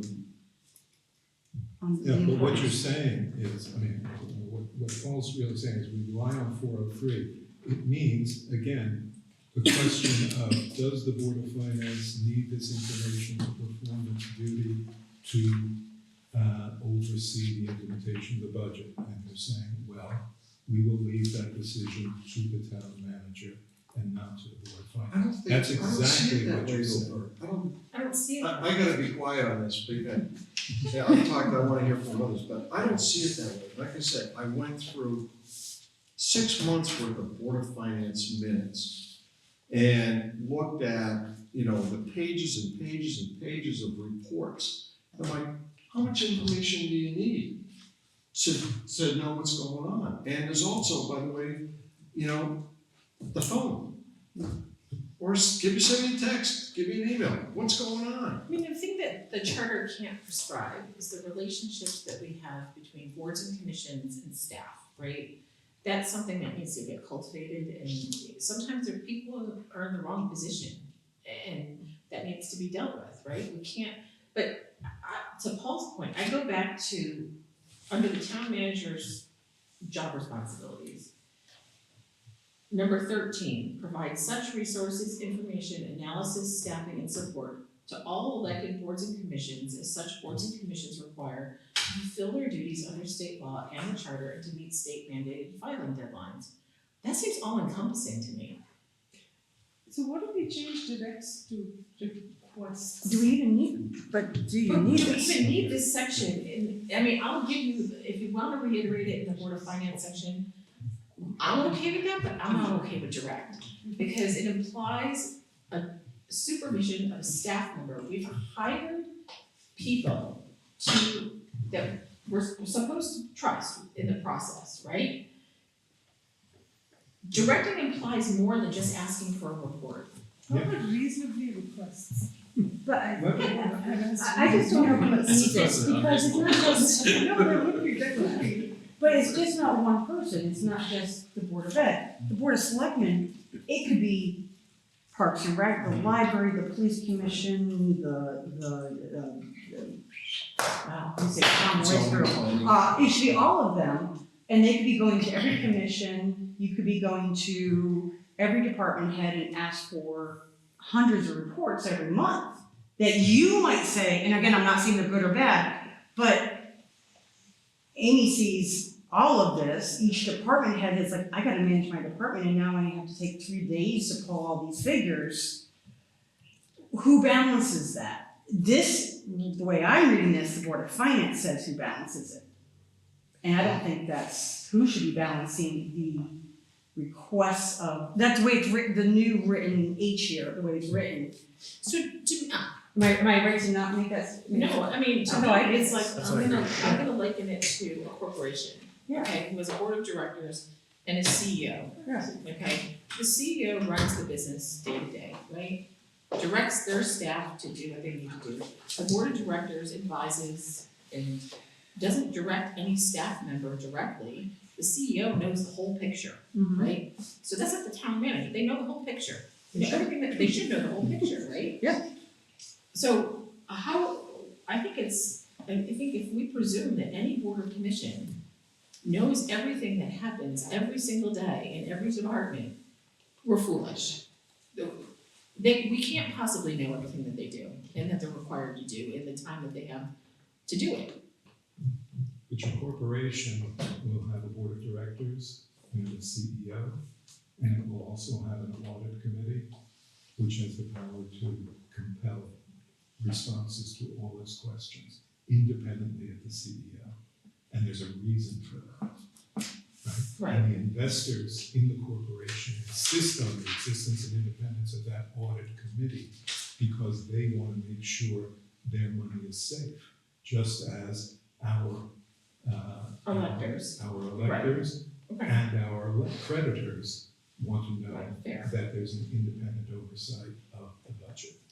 is there a compromise to the word direct? Well, I think we're going back to the section in the 400. Just when we talk about the police commission, if we said it in one place, why are we saying it in two more places in the charter? I was thinking, talk about a marketing, simplifying this. I don't know, it just seems like, Maybe we should put something in now, and then when it's time to review the entire charter, we can iron out the duplication. just that, You know, because if you take it out, we forget about it. That's the. Oh, no, let's forget about it.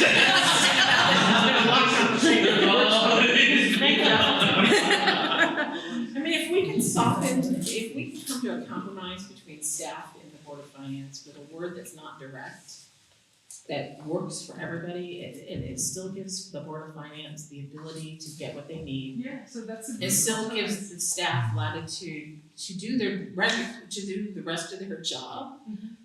I mean, I don't know, You want to do because we won't, reasonable requests. yeah, but what does that mean?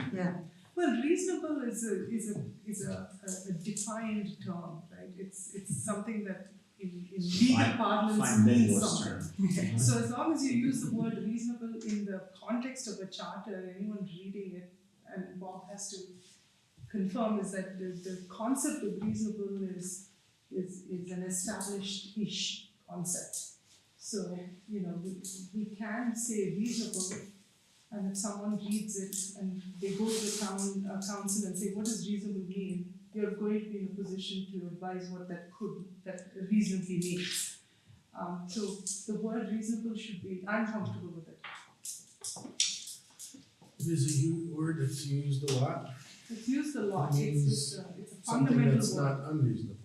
and what does that mean for us? Right, I mean, in the world, I mean, when we use the word based reasonable, on what it's usually like for closing dates, reasonable time frame. A reasonable time frame has been defined by a court because of a previous lawsuit, so that's how they defined what reasonable is. Yeah, reasonable is a court-defined term for. So we don't wanna have a lawsuit over this, so I It mean, really depends on the facts and circumstances of the individual case.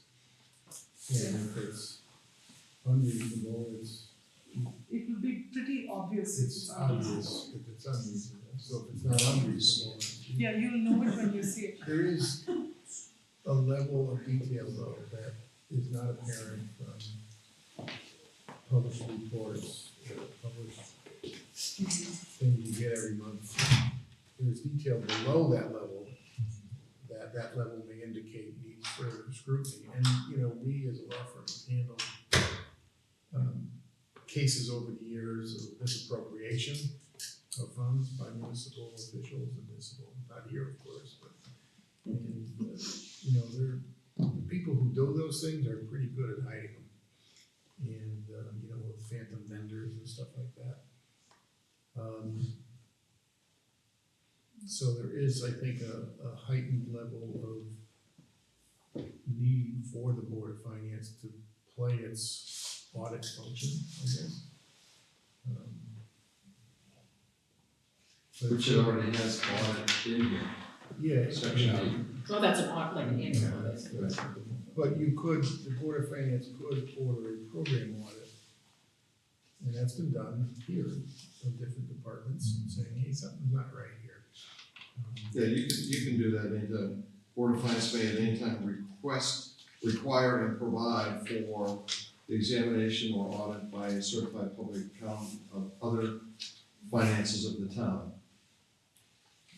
Yeah, I just looked up, it's really the duties of the town treasurer that carry with them the statutory duty not to steal money. And that process in the statute is a complaint to the Attorney General, and the Attorney General comes in and says, we're not requesting anything, we are directing you with the subpoena we have to give us everything we're looking for, and that's when they bring in the, you know, Well, the hand that would trucks. be under a distress scenario. This would be an ongoing, to prevent a That's distress right. in this That's scenario. right. I mean, in any of the big debt contracts, you will see language like this that says we require monthly accounting, we require you to show us where you are in compliance with your covenants and things like that. And the purpose of that is to ensure that there is enough runway to fix something if you see signs of distress. So you don't have to do it when there is a sign of distress. So I think every one of your bond documents says some version of that as well. every bond document will have language like that empowers the borrower, the lender, to get a seat at the negotiating table before a distress situation has occurred. And that's just standard documentation for large bonds. So this would be the same thing, that you would empower the Board of Finance to behave reasonably, to get information should they see a red flag out there, to at least be able to evaluate it before we get to a red flag. So we can move on, so. So you're talking Do we about take reasonable H? requests. Reasonable request, you really can give them that, and if it's unreasonable, then the chair of the Board of Education can say, listen, this is too much, don't ask me for this detail, and that would be they would be empowered to say that. I mean, that's what CFOs.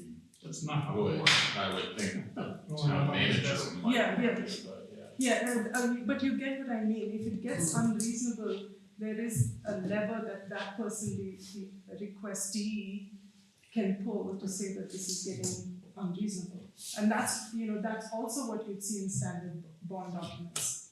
But we're getting wrapped around the axle here when we already have language in 2 places in the charter, which is new. Yeah. That we didn't have before, that the Board of Finance didn't have before, and we're already putting it in there. Now we're adding a third, which has slightly different language and could be inconsistent with what we have in those 2 other sections. How is it inconsistent? How would we?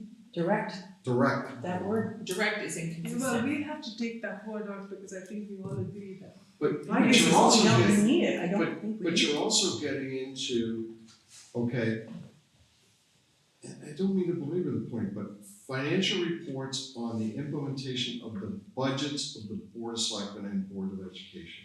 Okay, that's really digging in a little bit further, or it's about what's a reasonable request for a report.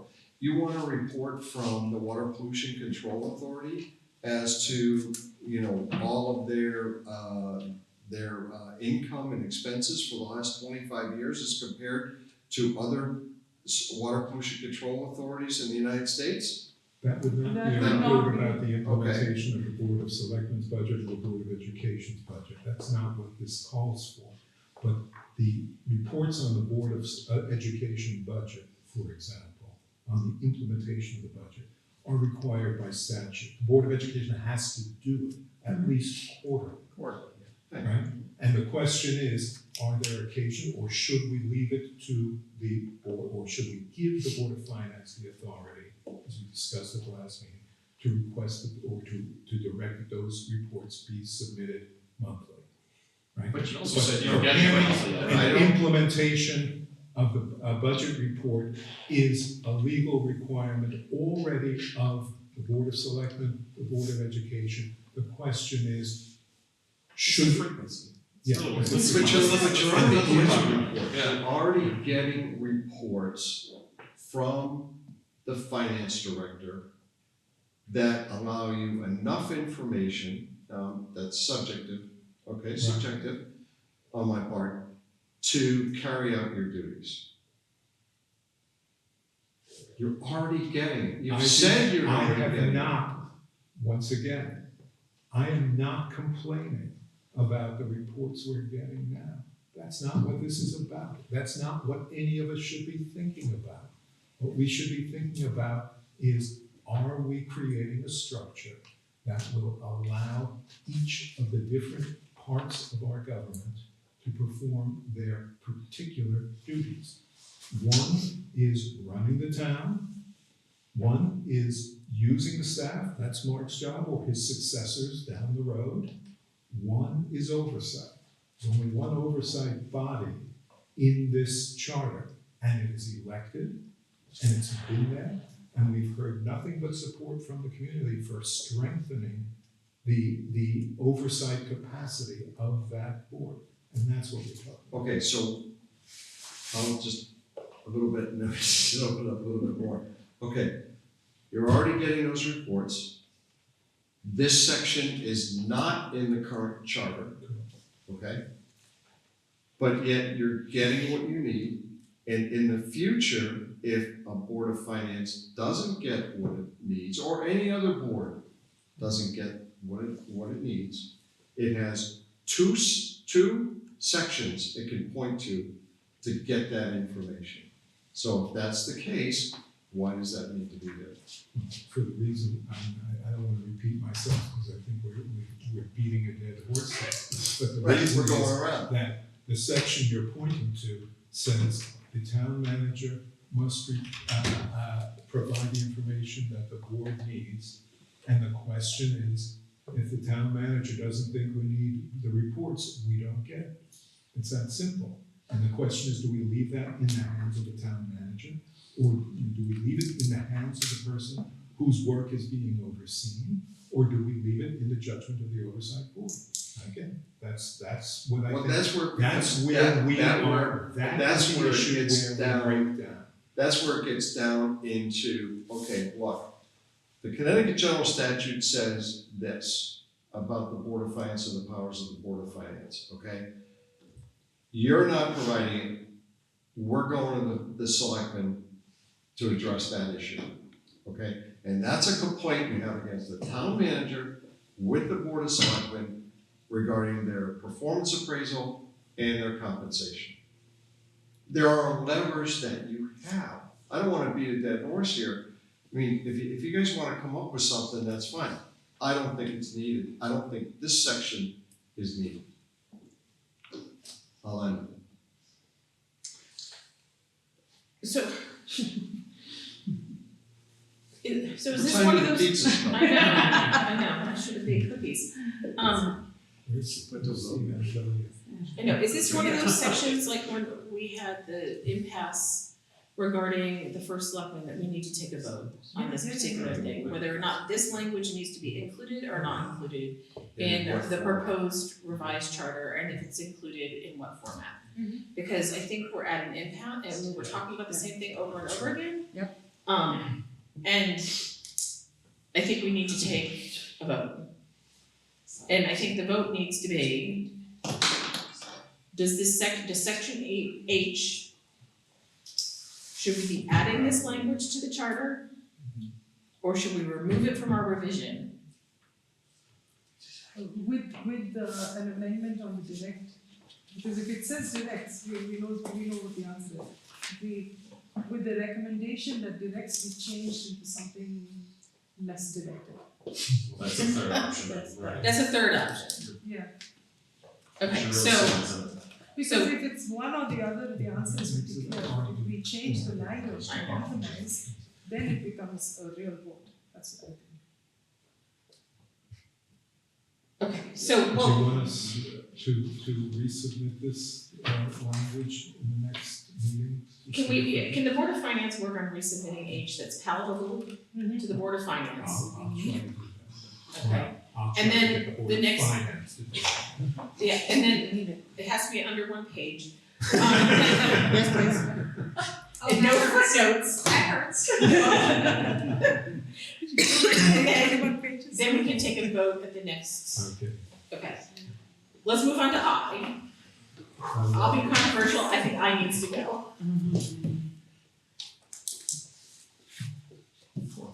I don't know legally if, Isn't it another part? it's another part. Do we have it somewhere? I think the general charter oversight. Well, Leave it in that sort first, of add, put language like that into You know, A. yeah. Yes, Yeah, so do we need I? I don't believe we do. I think we take away I. Did anybody want to keep I?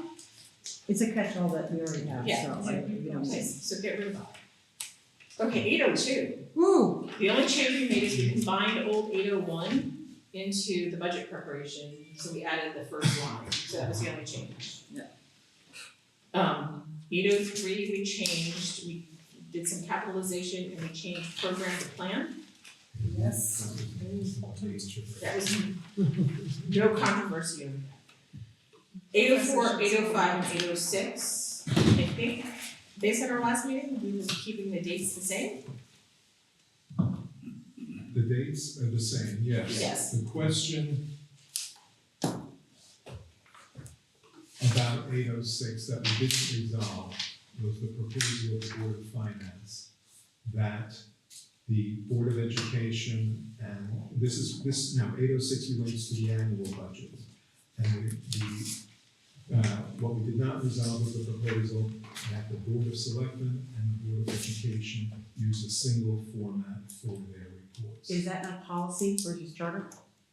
Right, well, again, right, it doesn't specify, we're not proposing that we specify any particular format, but the question is, In the same form. shouldn't it be the same format?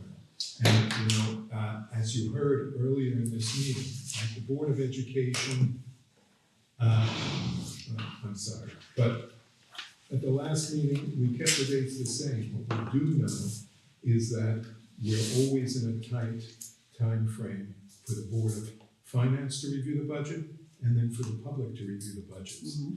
And the Board of Finance is a volunteer board, speaking for myself. I'm somebody who works on the Board of Finance, but I do not have a numbers background.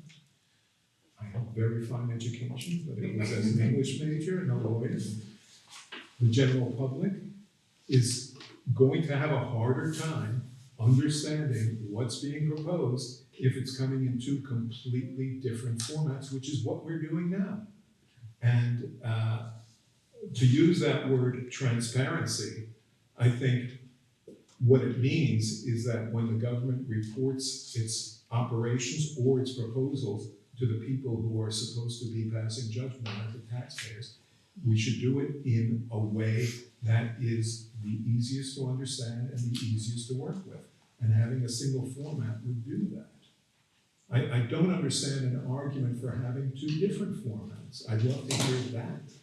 So because 806 refers to 807, and 807 discusses like columns and estimates, and it kind of outlines of like what needs to be included in them.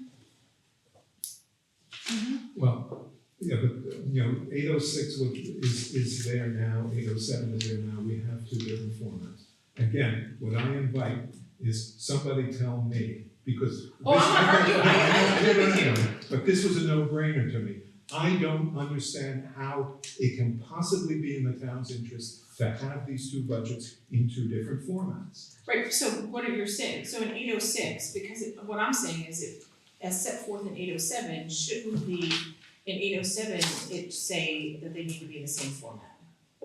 Shouldn't, 806 is the same manner as 807. it's the same manner as 807, so 807, Yeah.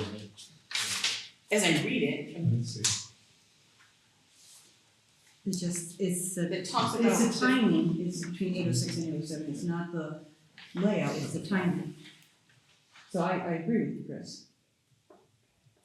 The reason. But this talks about the layout, and it has Yeah, this to does do talk about- estimates. Yeah, no, I'm not saying is, the only reason I think we have these two is because of different dates, not because of compilation of the Right, so, same. but because 806 says by the 15th day of March, these have to be submitted as in a manner set forth in 807. 807 seems to outline the format. Do we just need to tighten up the format language in 807 instead of adding it to 806? I think if you added after the word consisting in the third line, consisting of. The third line of what section are we talking about? 807, At 807. consisting of, Doesn't that change? in a format as Can- recommended by the Board of Finance, consisting of at least.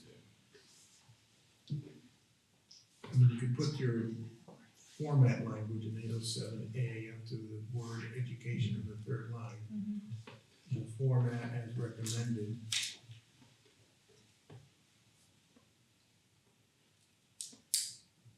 That's fine. We can't leave until it stops raining. It's raining? Consisting of at least. No umbrella. Yeah, it's How raining. can you tell? There's no water. What's raining? Does it make sense to put 807 before 806, so it's spelled out first, and then we go back to the Board of Ed? It seems to run by the calendar, who submits first. Okay. Yeah. Versus what it consists of. Yeah, I'll Okay. let you decide whether it should be in a format as recommended or as required by the. Okay. The point of information, right before that, consisting of, it says except the board. Except the Board of Education. So it accepts the Board of Education from the following. Well, I think, and the chairman could correct me if I'm wrong, the Board of Education format is dictated by statute, isn't it? It's by their bylaws, By the, their bylaws. by their bylaws, which I think comes out of statute. I think there's a Board of Education budget format that is sent to you by the State Department of Education, because everything you do gets reported to the State Department of Education. So if, yeah, but I think what you're saying is, what the Board of Finance is saying, I think is, the Board of Education format is what you would like the Board of Selectmen to follow, is that? Or is it you the other way around? The other way around. Board of Selectmen, okay. The Board of Education budget, I mean, if there's a requirement for it, and if it's not overruled by the charter, then obviously they've got to follow it.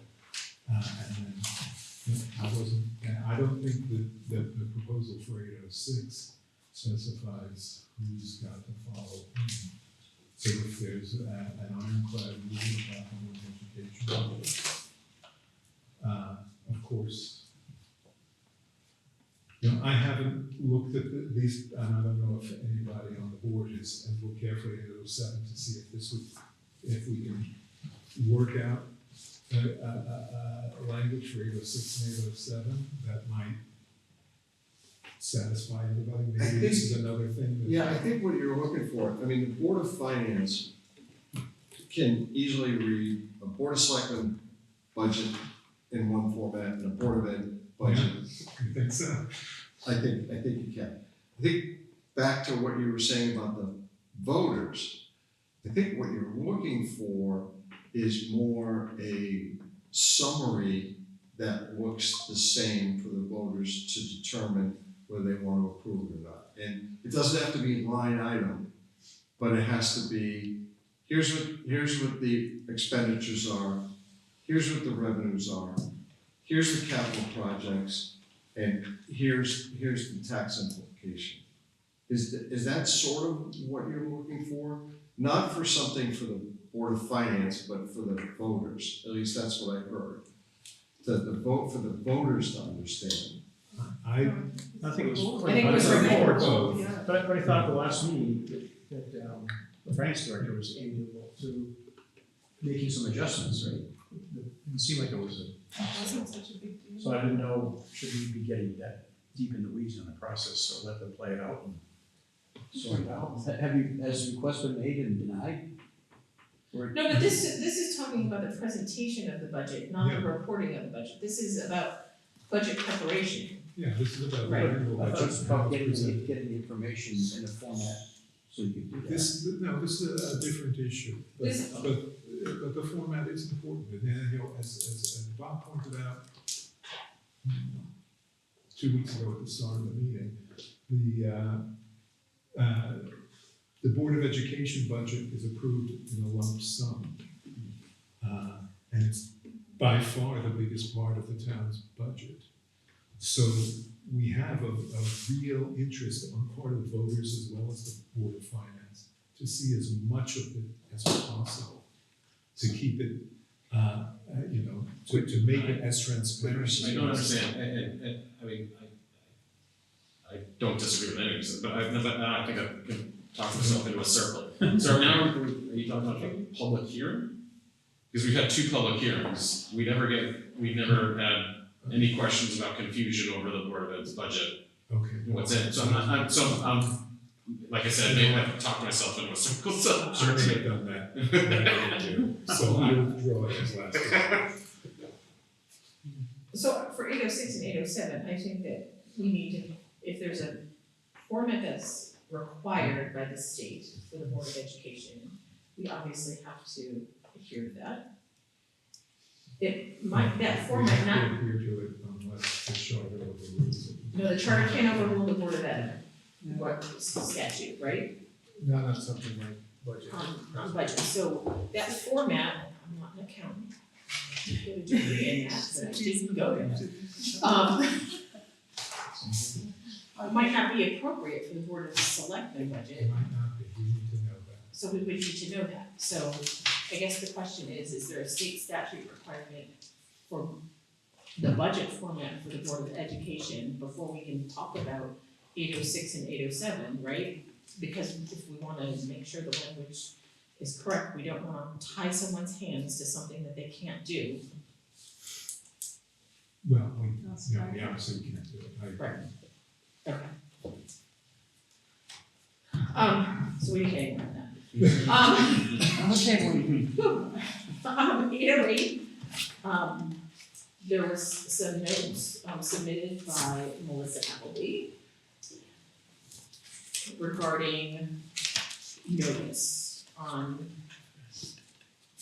the publishing in newspapers, and if I'm reading this correctly, I'm not going to presume. In my mind, your addition of such notice shall reference a summary proposed budget estimate showing anticipated revenues by major sources. This accomplishes that grant question that we had about when we go to referendum for grants. And we've got money coming in that's actually gonna cover something that we have to vote on, maybe? No, so Okay. this is more simple than that, so Okay. I think in the last budget, the last charter revision, that there was a change made to that section so that when we noticed the public hearing, we were no longer required to print the entire budget in the newspaper, we were just referencing the budget that's on file with the town clerk and that's on our website. If you go further down in that section, I think, maybe it was mistaken, I wasn't here for it, or maybe it was intentional.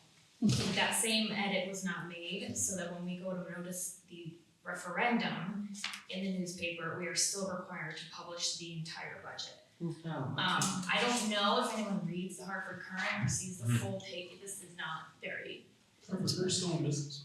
A full page display ad is what basically we have to submit to them, it costs $3,000, it's actually a lot of work to go back and forth with the Hartford Current. A lot of opportunity for mistake, that's the other thing. What's that? A lot of opportunity for mistake Right, Human yes, error. oh yes, yeah, we go through it because. on their end, not on Yeah. Both ends. For consistency's sake, if nothing else, like we're gonna do that for the Can you do budget, that we're for sorry, some reason? Yeah. We should do it for the You referendum. need a magnifying glass for that, but it's, I don't know if it was an intentional. I can get this to all the commissioners. Yeah. No, we don't. Put it big. No, it will be exactly. It seems like a very reasonable. Yes, I think That's a reasonable request to Yes. add, because it saves us money and time. It's consistent. So can we add that, make that correction? Do we need to add it or take it Yeah. out? I just, It's not currently in your proposed draft charter. okay. So we have to add. Yeah, Yes, Yeah, I I can saw make that. that Oh, addition, gotcha. that change. Did anybody else have any other notes on 808?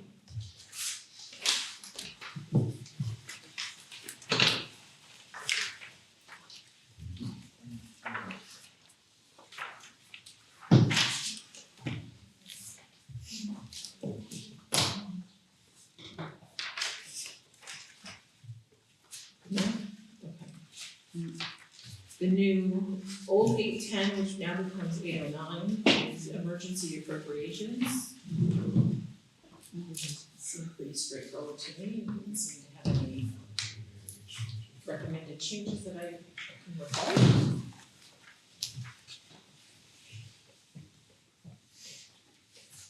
And 4 members of the Board of Finance is a quorum, right? So new section, what is this, 810, which was 804? No, I don't even know anymore, it was 811. 811. Regarding tax credits, looks like a 4 because of this crossed out. So this just referenced the general statutes of how of tax bills have to go out.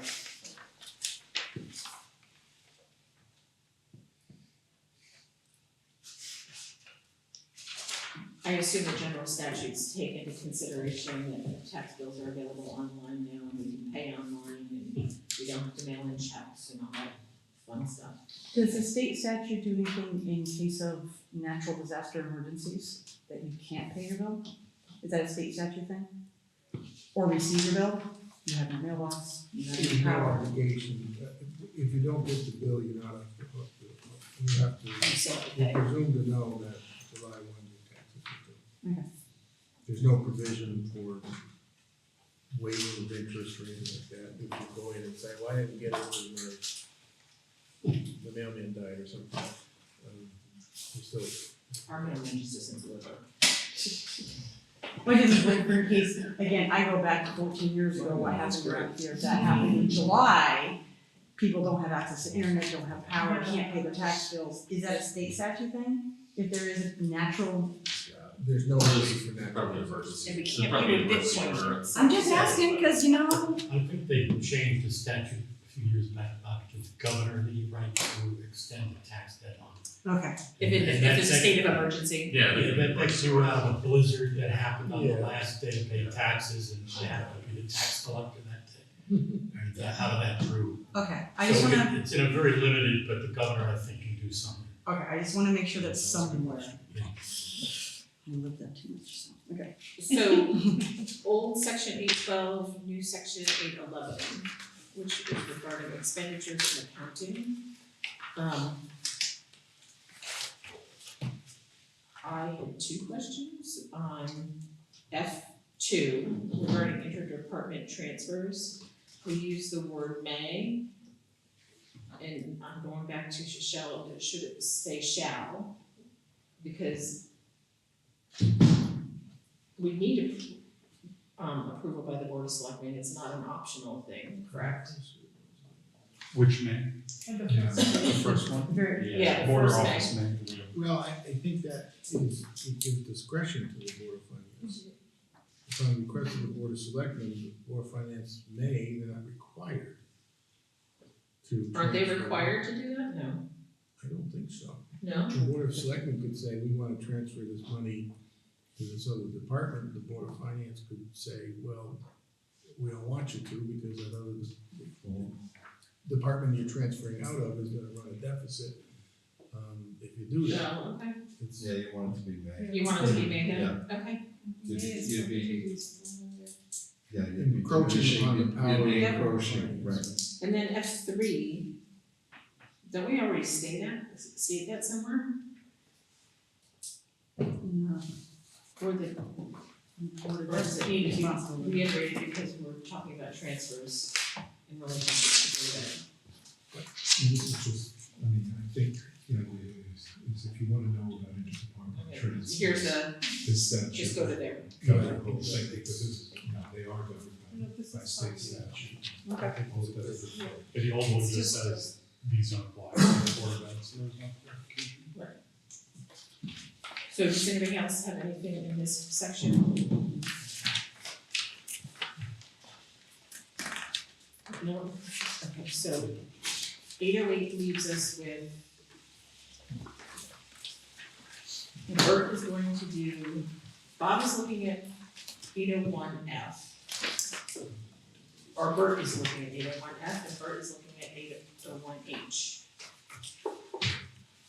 We're asking Board of Finance to look at 806 and 807, but before that, Bob needs to provide some info on what Board of Education requirements are for budget format. Yeah, I can certainly look that up. But I think, And then that's all that I have notes on that's remaining in section 8. I mean, I don't know off the top of my head, but I think of the bylaws, yeah. I think the bylaws come with, at least the regulations. We'll look on it together, we'll figure it out. Yeah. I just know that every Board of Education budget in the state has the same format. Because they need that, because when they aggregate all the. Right. A piece of evidence. So the next thing on the 704 regarding town officers.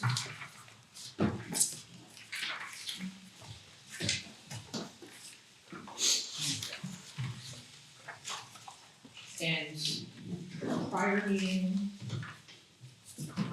we chose not to add human resources director to the list.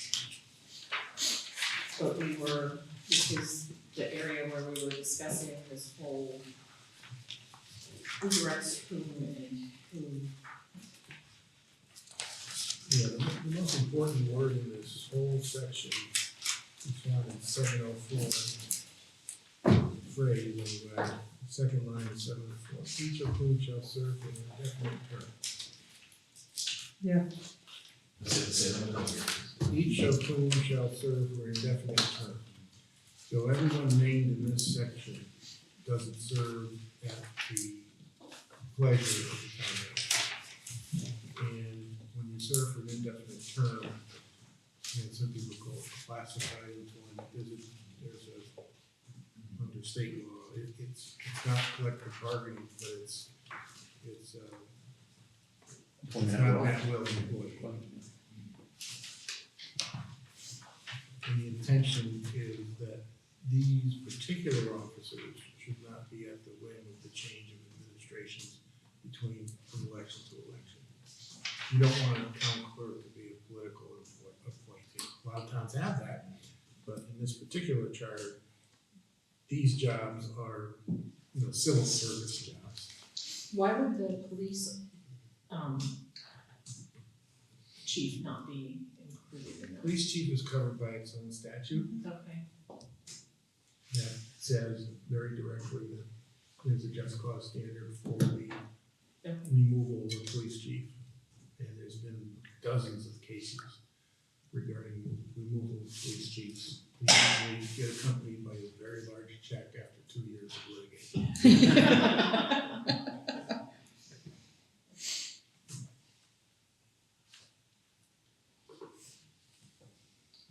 So I guess my point is adding or deleting anybody to this list has some very broad-based implications. Used to be the director,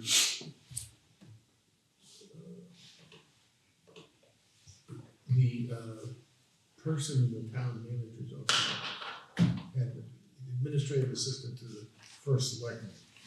I think was either in here or wasn't in here. There was a move to put that person in here, but then you're sort of keeping that person in place through different first selectmen, and that was considered a problem, so. So do we have a director of civil preparedness? It's usually combined with the other. With the emergency services director. Emergency management director. So does the name need to change in here? Like, So what is civil preparedness? Who is our what is their actual title? Director of Emergency Management. Yeah, that might be a remnant from ages ago, but usually the director of civil preparedness is also the director of public works or something. Is that a separate position than all these others? Yes. Okay, thank you. So should it say director of civil preparedness and or director of emergency, whatever you just said the name of I don't know what the job title is now. I think that would be fine. We can get you the job descriptions if you'd like to take a look at it, sure. I don't need the job, I just wanna know what the job title is because I've never heard of a director of civil preparedness. And is that correct? That has to be Will civil. serve for a term of 2 years. I don't know. We don't have one. We need How one. would these I think he would serve for an indefinite term, just like the others, but I'm told the Board of Selectmen appoints them. Point of clarification, we do have one, the emergency management director acts as the director of civil. Unless, But- that's it. No, but it's kind of an inconsistency Yeah. because it serves for a term of 2 years. and Right. the previous It's an indefinite. indefinite term. Yeah. 2 years is not indefinite. So do we need, We don't Well, want it that. says We don't have unless two people. established by, otherwise established by this section. Oh, okay. But honestly, I'm not sure I understand what you said about an indefinite term. So each of these officials can be appointed and removed by the town manager, subject to the approval of board of selectmen. So what does that mean, they're appointed to, does that mean they can only be removed for cause? Just cause, yeah.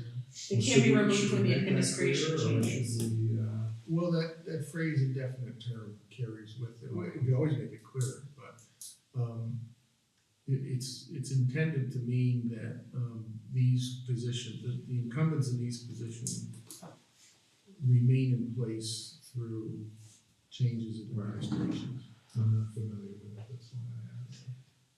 I think, Is this clause flexible enough that positions can be added or removed just because they don't exist? In 7 years is a fairly long time, where something new may come up and you wanna add someone, or? Well, Becomes obsolescent. that's always the issue. If you put it in the charter, that means you shall have a director of community planning and development / town Well, planner. we don't have a director of civil preparedness. Right, that's something, we already have one, you have one there now, that doesn't exist. Well, so my other question would be the building official, who's the building official? Is that the town planner? No, used to be Henry Migo, he retired. It is now Danny Sousa, but what's his title? building Building official. official. That is the Yes. title, And do okay. they only serve for 4 years? But Bob, didn't this predate the change in government? This was Yeah. go back to the first selectman form of government. Yeah. where Right. There's The a lot. goal was to maintain your department heads across administrations, to the town attorney's point. In a town manager form of government, you don't need this section at all. Yeah. It's irrelevant. In fact, it makes it kind of confusing to me. Yeah. And I don't consider the department heads, those department heads, to be officers of the town. In the conventional term, as An officer, yeah. as an officer would be defined, say, in a corporation. So does the state statute require us to have this section in the charter? No? Oh. Because it doesn't make any sense to me. Cause what if you It need makes a new sense department? under the former form of government. Yeah, Well, yes. Because, if the first selectman is running every 2 years, you don't want your building official Right, or you your, have to change every 2 years. right. but you don't need that now. Yeah, and what if you need something completely different? That's not in here. Right. Yeah. Or you don't have a that's what director you of need. civil preparedness and you gotta take it You out. need a town crier, something like that. So just the town manager shall appoint or remove Yeah. the Department heads. yeah, department heads as needed to operate town. I mean, is it appropriate to, Very. they're not actually considered officers. No, No. department heads is, Well, why would we wanna specify in the charter who the department heads need to be? I mean, tomorrow we might need an artificial intelligence Right, department I head. That's right. Director. Right? And if you have an AI department head, you may not need the others. Right. oh, wow. What? You also have in here, the director of community planning and development / town planner. It's not listed. It's not listed there. Not listed either. Same thing with the Yeah. zoning compliance officer. I don't, we don't need this for Also, general social statute. services. It seems that there are two issues that we're dealing with. I think there are specific provisions going on here about other positions which we certainly want to maintain. So there's one issue is, do we need to specify that somebody has to fill each of these roles? And the second is the one that Bob pointed out, which is currently we're saying these people must, hold their jobs and can be removed only for cause. And do we want to preserve that requirement, or do we want to give the Board of Selectmen and the town manager, we could approve the Board of Selectmen, the power to remove without cause, to make them at-will employees? Two different issues. There's two different issues, but if you have a director of a department, I would imagine they have a contract. Maybe I'm making an assumption, I don't know. No. The town clerk doesn't have a contract. Are they salaried or hourly? They're salary, sure. They're salaried employees. And none of them are covered by Until- collective bargaining, right? Right. No, Yeah, that was my question. The tax assessor's not, right? Tax assessor is not in the collective bargaining unit. But you take away It is. the. The assessor, yes. Oh, in this town it is. Yes, Many the towns it's assessor. not. You take away these protections, you might. You're gonna have to gain some noise, yeah. Wants to be in Don't collective the bargaining. board get the, Well, I mean, you've gotta have administrative some officers at will. collective bargaining? If your directors aren't at will, who's at will? Is Neil collective bargaining? Very true. Very. So, They're separate. do you need a section defining who town officers are? And add some language about giving some latitude about adding future officers, because we can't foresee what a department head might be needed for 7 years from now, right? I don't, it could change. But we don't need to define Each each of these roles. and then change the definition in the next section. Chair, we're always subject to the Board of Selectmen and the Board of Finance's approval to add That's any for decisions anybody. provided. Yeah. I'd be more concerned with the town attorney's interpretation that they're not at will, because if we're seeking efficiencies, you know, is the charter saying that they can only be dismissed for cause? I believe that's what it So says. you might want to Is that consider what it changing. implies? There's a lot of implications there. Yeah, it is, I mean, if you go back to 701, Something. Go ahead, sorry. sorry, if you go back to 701, it talks about departments and officers. And in 701B is almost a duplication of 704. 701B is very vague. Again, we have a director of, Well, that's just saying that Civil we have to have a preparedness. minimum of this. Right. Yeah, 701 gives the flexibility to add or eliminate. right, What's so interesting to me is that each piece leads to the next. So for example, in that form of government, you had officers, the departments were officers. yeah, If they're defined as officers, then you wouldn't want them to serve at will. You'd want to protect them because they're officers. right. But once you've established the change in government and they're no longer officers, then there's no longer any reason to protect them from termination for But anything you other even than. need chapter 7.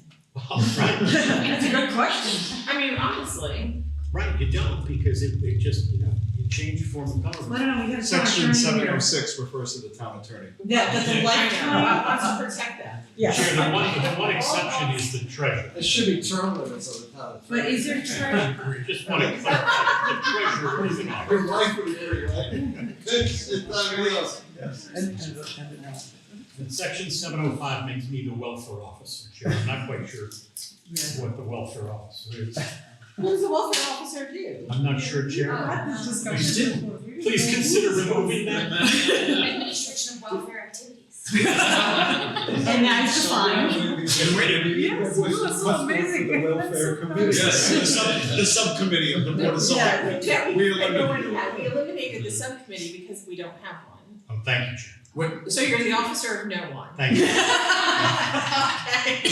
I appreciate that, Chair. Didn't I read somewhere, maybe it was in one charter, that with respect to town managers, that once the town manager leaves, the officers or administrative personnel that he appointed also leave. I do remember reading that in one of those. I saw early that ones. somewhere. Yeah, you could write a charter that says that. all They have to be reappointed. The terms of the Oh, that I was. saw that department somewhere. are the same as the term of the town manager. Yeah, I saw that somewhere, I don't remember what Wasn't charter that I a saw. Do you know what it. that is? Because he's not It might have been, contracted, that it might have position been is Ridgefield. contracted. If they're, Or pretty boy. As defined in the contract. if they're no longer officers. You know, go to financial jobs. implications.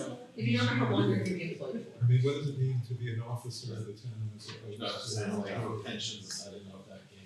I think that just Make them all also AVPs. something in writing Officer. Yeah. says what indefinite term means, it doesn't mean. Maybe also All vice presidents. on what it means for someone to be an officer of the town as opposed to. Okay, that's not clearly defined of what, Yeah, that's why I Yeah. thought we should find out. yeah. And do other charters have this in them, or is this just a complete throwback to when we had just selectmen? And not necessary? That sounds like a Franklin question. I don't know, we gotta give Franklin a job to do. Which, You know, our next week is only a week away. Yeah, it's Wow. next. TikTok next week. which charters would you like me to look at, the most comparable communities, or? Because I always like to look at Ridgefield. So we Yeah. The town officers in Ridgefield. I was waiting for you I'm to not sure say. you would want, again, I don't know if this is a joke or not, but let me just say, I don't think you would wanna take this out in its entirety, right? Because at some point in the charter, wouldn't you would want to establish the authority of who's creating or eliminating departments? Like, if you didn't have this in here. Yes. Yes, I was joking about the whole Okay, section. alright, just. But much of the section could go away. Yeah, so, yeah, And somewhere in the charter, it should say there shall be a town clerk, or there shall be a Yes, tax right. collector. Yeah. In the And Connecticut, I was going there, Connecticut general statute, does it reference, administrative officers and departments in some format? It doesn't. It does say you've gotta have a tax assessor, but if you don't put it in your charter, then you're gonna have a tax assessor under the terms of the statute. Maybe that's okay, but you're gonna have a town clerk, assessor, tax collector, the officers that have been around since before time. Probably should be somewhere in the charter. Think of it like a functional requirement of how you run a town. I mean, Well, but can you- there was an issue that came up regarding this. Can you add to the Board of Selectmen responsibilities that they have to create administrative offices and departments and list what they have and just put that language into their section of responsibilities and eliminate this section? If that's really the important part of having it, or do you have to have if we have this section, you have to name it something other than administrative officers, because we don't have that, that's not a title. administrative departments. So it probably should just be administrative directors and departments, or whatever's consistent with how we hire people. I think most charters say there shall be the following town department. Right. They're gonna go. Minimal. So but where does it say that? Does it say at the beginning of the charter? They're gonna have No, to- it's just like. Just a separate section. It's a chapter. Okay, I think we should spend some time. We'll spend Okay. some time. All right. not tonight, Chapter 7. Yeah. okay. Spend time. So next meeting, which is November 13th, just for those of you who weren't paying attention to my comment, it's not Thursday? it's Thursday. When is it next? Where are we meeting For now? Thursday, because you know what, we didn't wanna meet anywhere near Thanksgiving. Is that the 11th? 13th. I don't know, 11 came in mind. But I do not see a location there, right? No, I haven't done. So we're gonna, for planning for the next agenda, we're going to Meeting room town hall. Thank you. have the. You're gonna like this one. No, I don't. I like the chair. Chairs are better in the other room. Those sections of, section 8, where we've got some feedback, Chapter 8, chapters. we wanna invite the police chief Just for comment. for comments. They don't have to. They can submit something in writing, he can submit something in writing. I apologize, Keith Holzer. And, additional comments from the police commission if needed about what we were talking about. And then we're gonna need some research on town officers, offices, administrative offices, et cetera. So I think if there's anything else that we need to discuss on the next meeting. Did you want the input of the town manager on the police commission section? Yes. That's what I have, okay. Yes, Thank you, Chair. it can be written. Thank you, Chair. I'm the welfare officer. Very busy. My welfare and my commissioner's welfare. Would you like to be the tree warden too? I'm always the tree warden. Okay, does anybody have the most important motion of the evening? I make, or. I second. Oh, you all are. All in favor? Aye. Thank you all for your time, thank you staff for being here. Thank you. For over 40 years, SCM has been the voice of our town, bringing us together through local programming, education, and live broadcasts. SEM isn't just about television. It's about empowering our community, ensuring our voices are heard during government meetings, and celebrating milestones like our high school graduations. But today, SEM faces a challenge. Our funding structure is based on television subscriptions, and it's no secret People have been cutting the cord. With a shift to internet-only subscriptions, SEM receives less revenue. Even though all our programming is freely available online. We need your support. We need your support. We need your support. We need your support. we need your support. Your donation can make a difference. It will ensure that SCM remains open. Continues to educate our youth And keeps our community informed. Thanks to SEM, I've been honing my creative skills, helping me work towards my college degree. SEM is crucial for keeping our community connected. SEM isn't just here to broadcast local events. They're actually preserving Simsbury's history. Join us in preserving Simsbury's voice. Simsbury's voice. Together we can ensure that SCM continues to thrive for generations to come. Visit our website Or scan the QR code on your screen to make your donation. Every contribution counts. Thank you for supporting Simsbury Community Media, where your town, Your schools, and your government come together.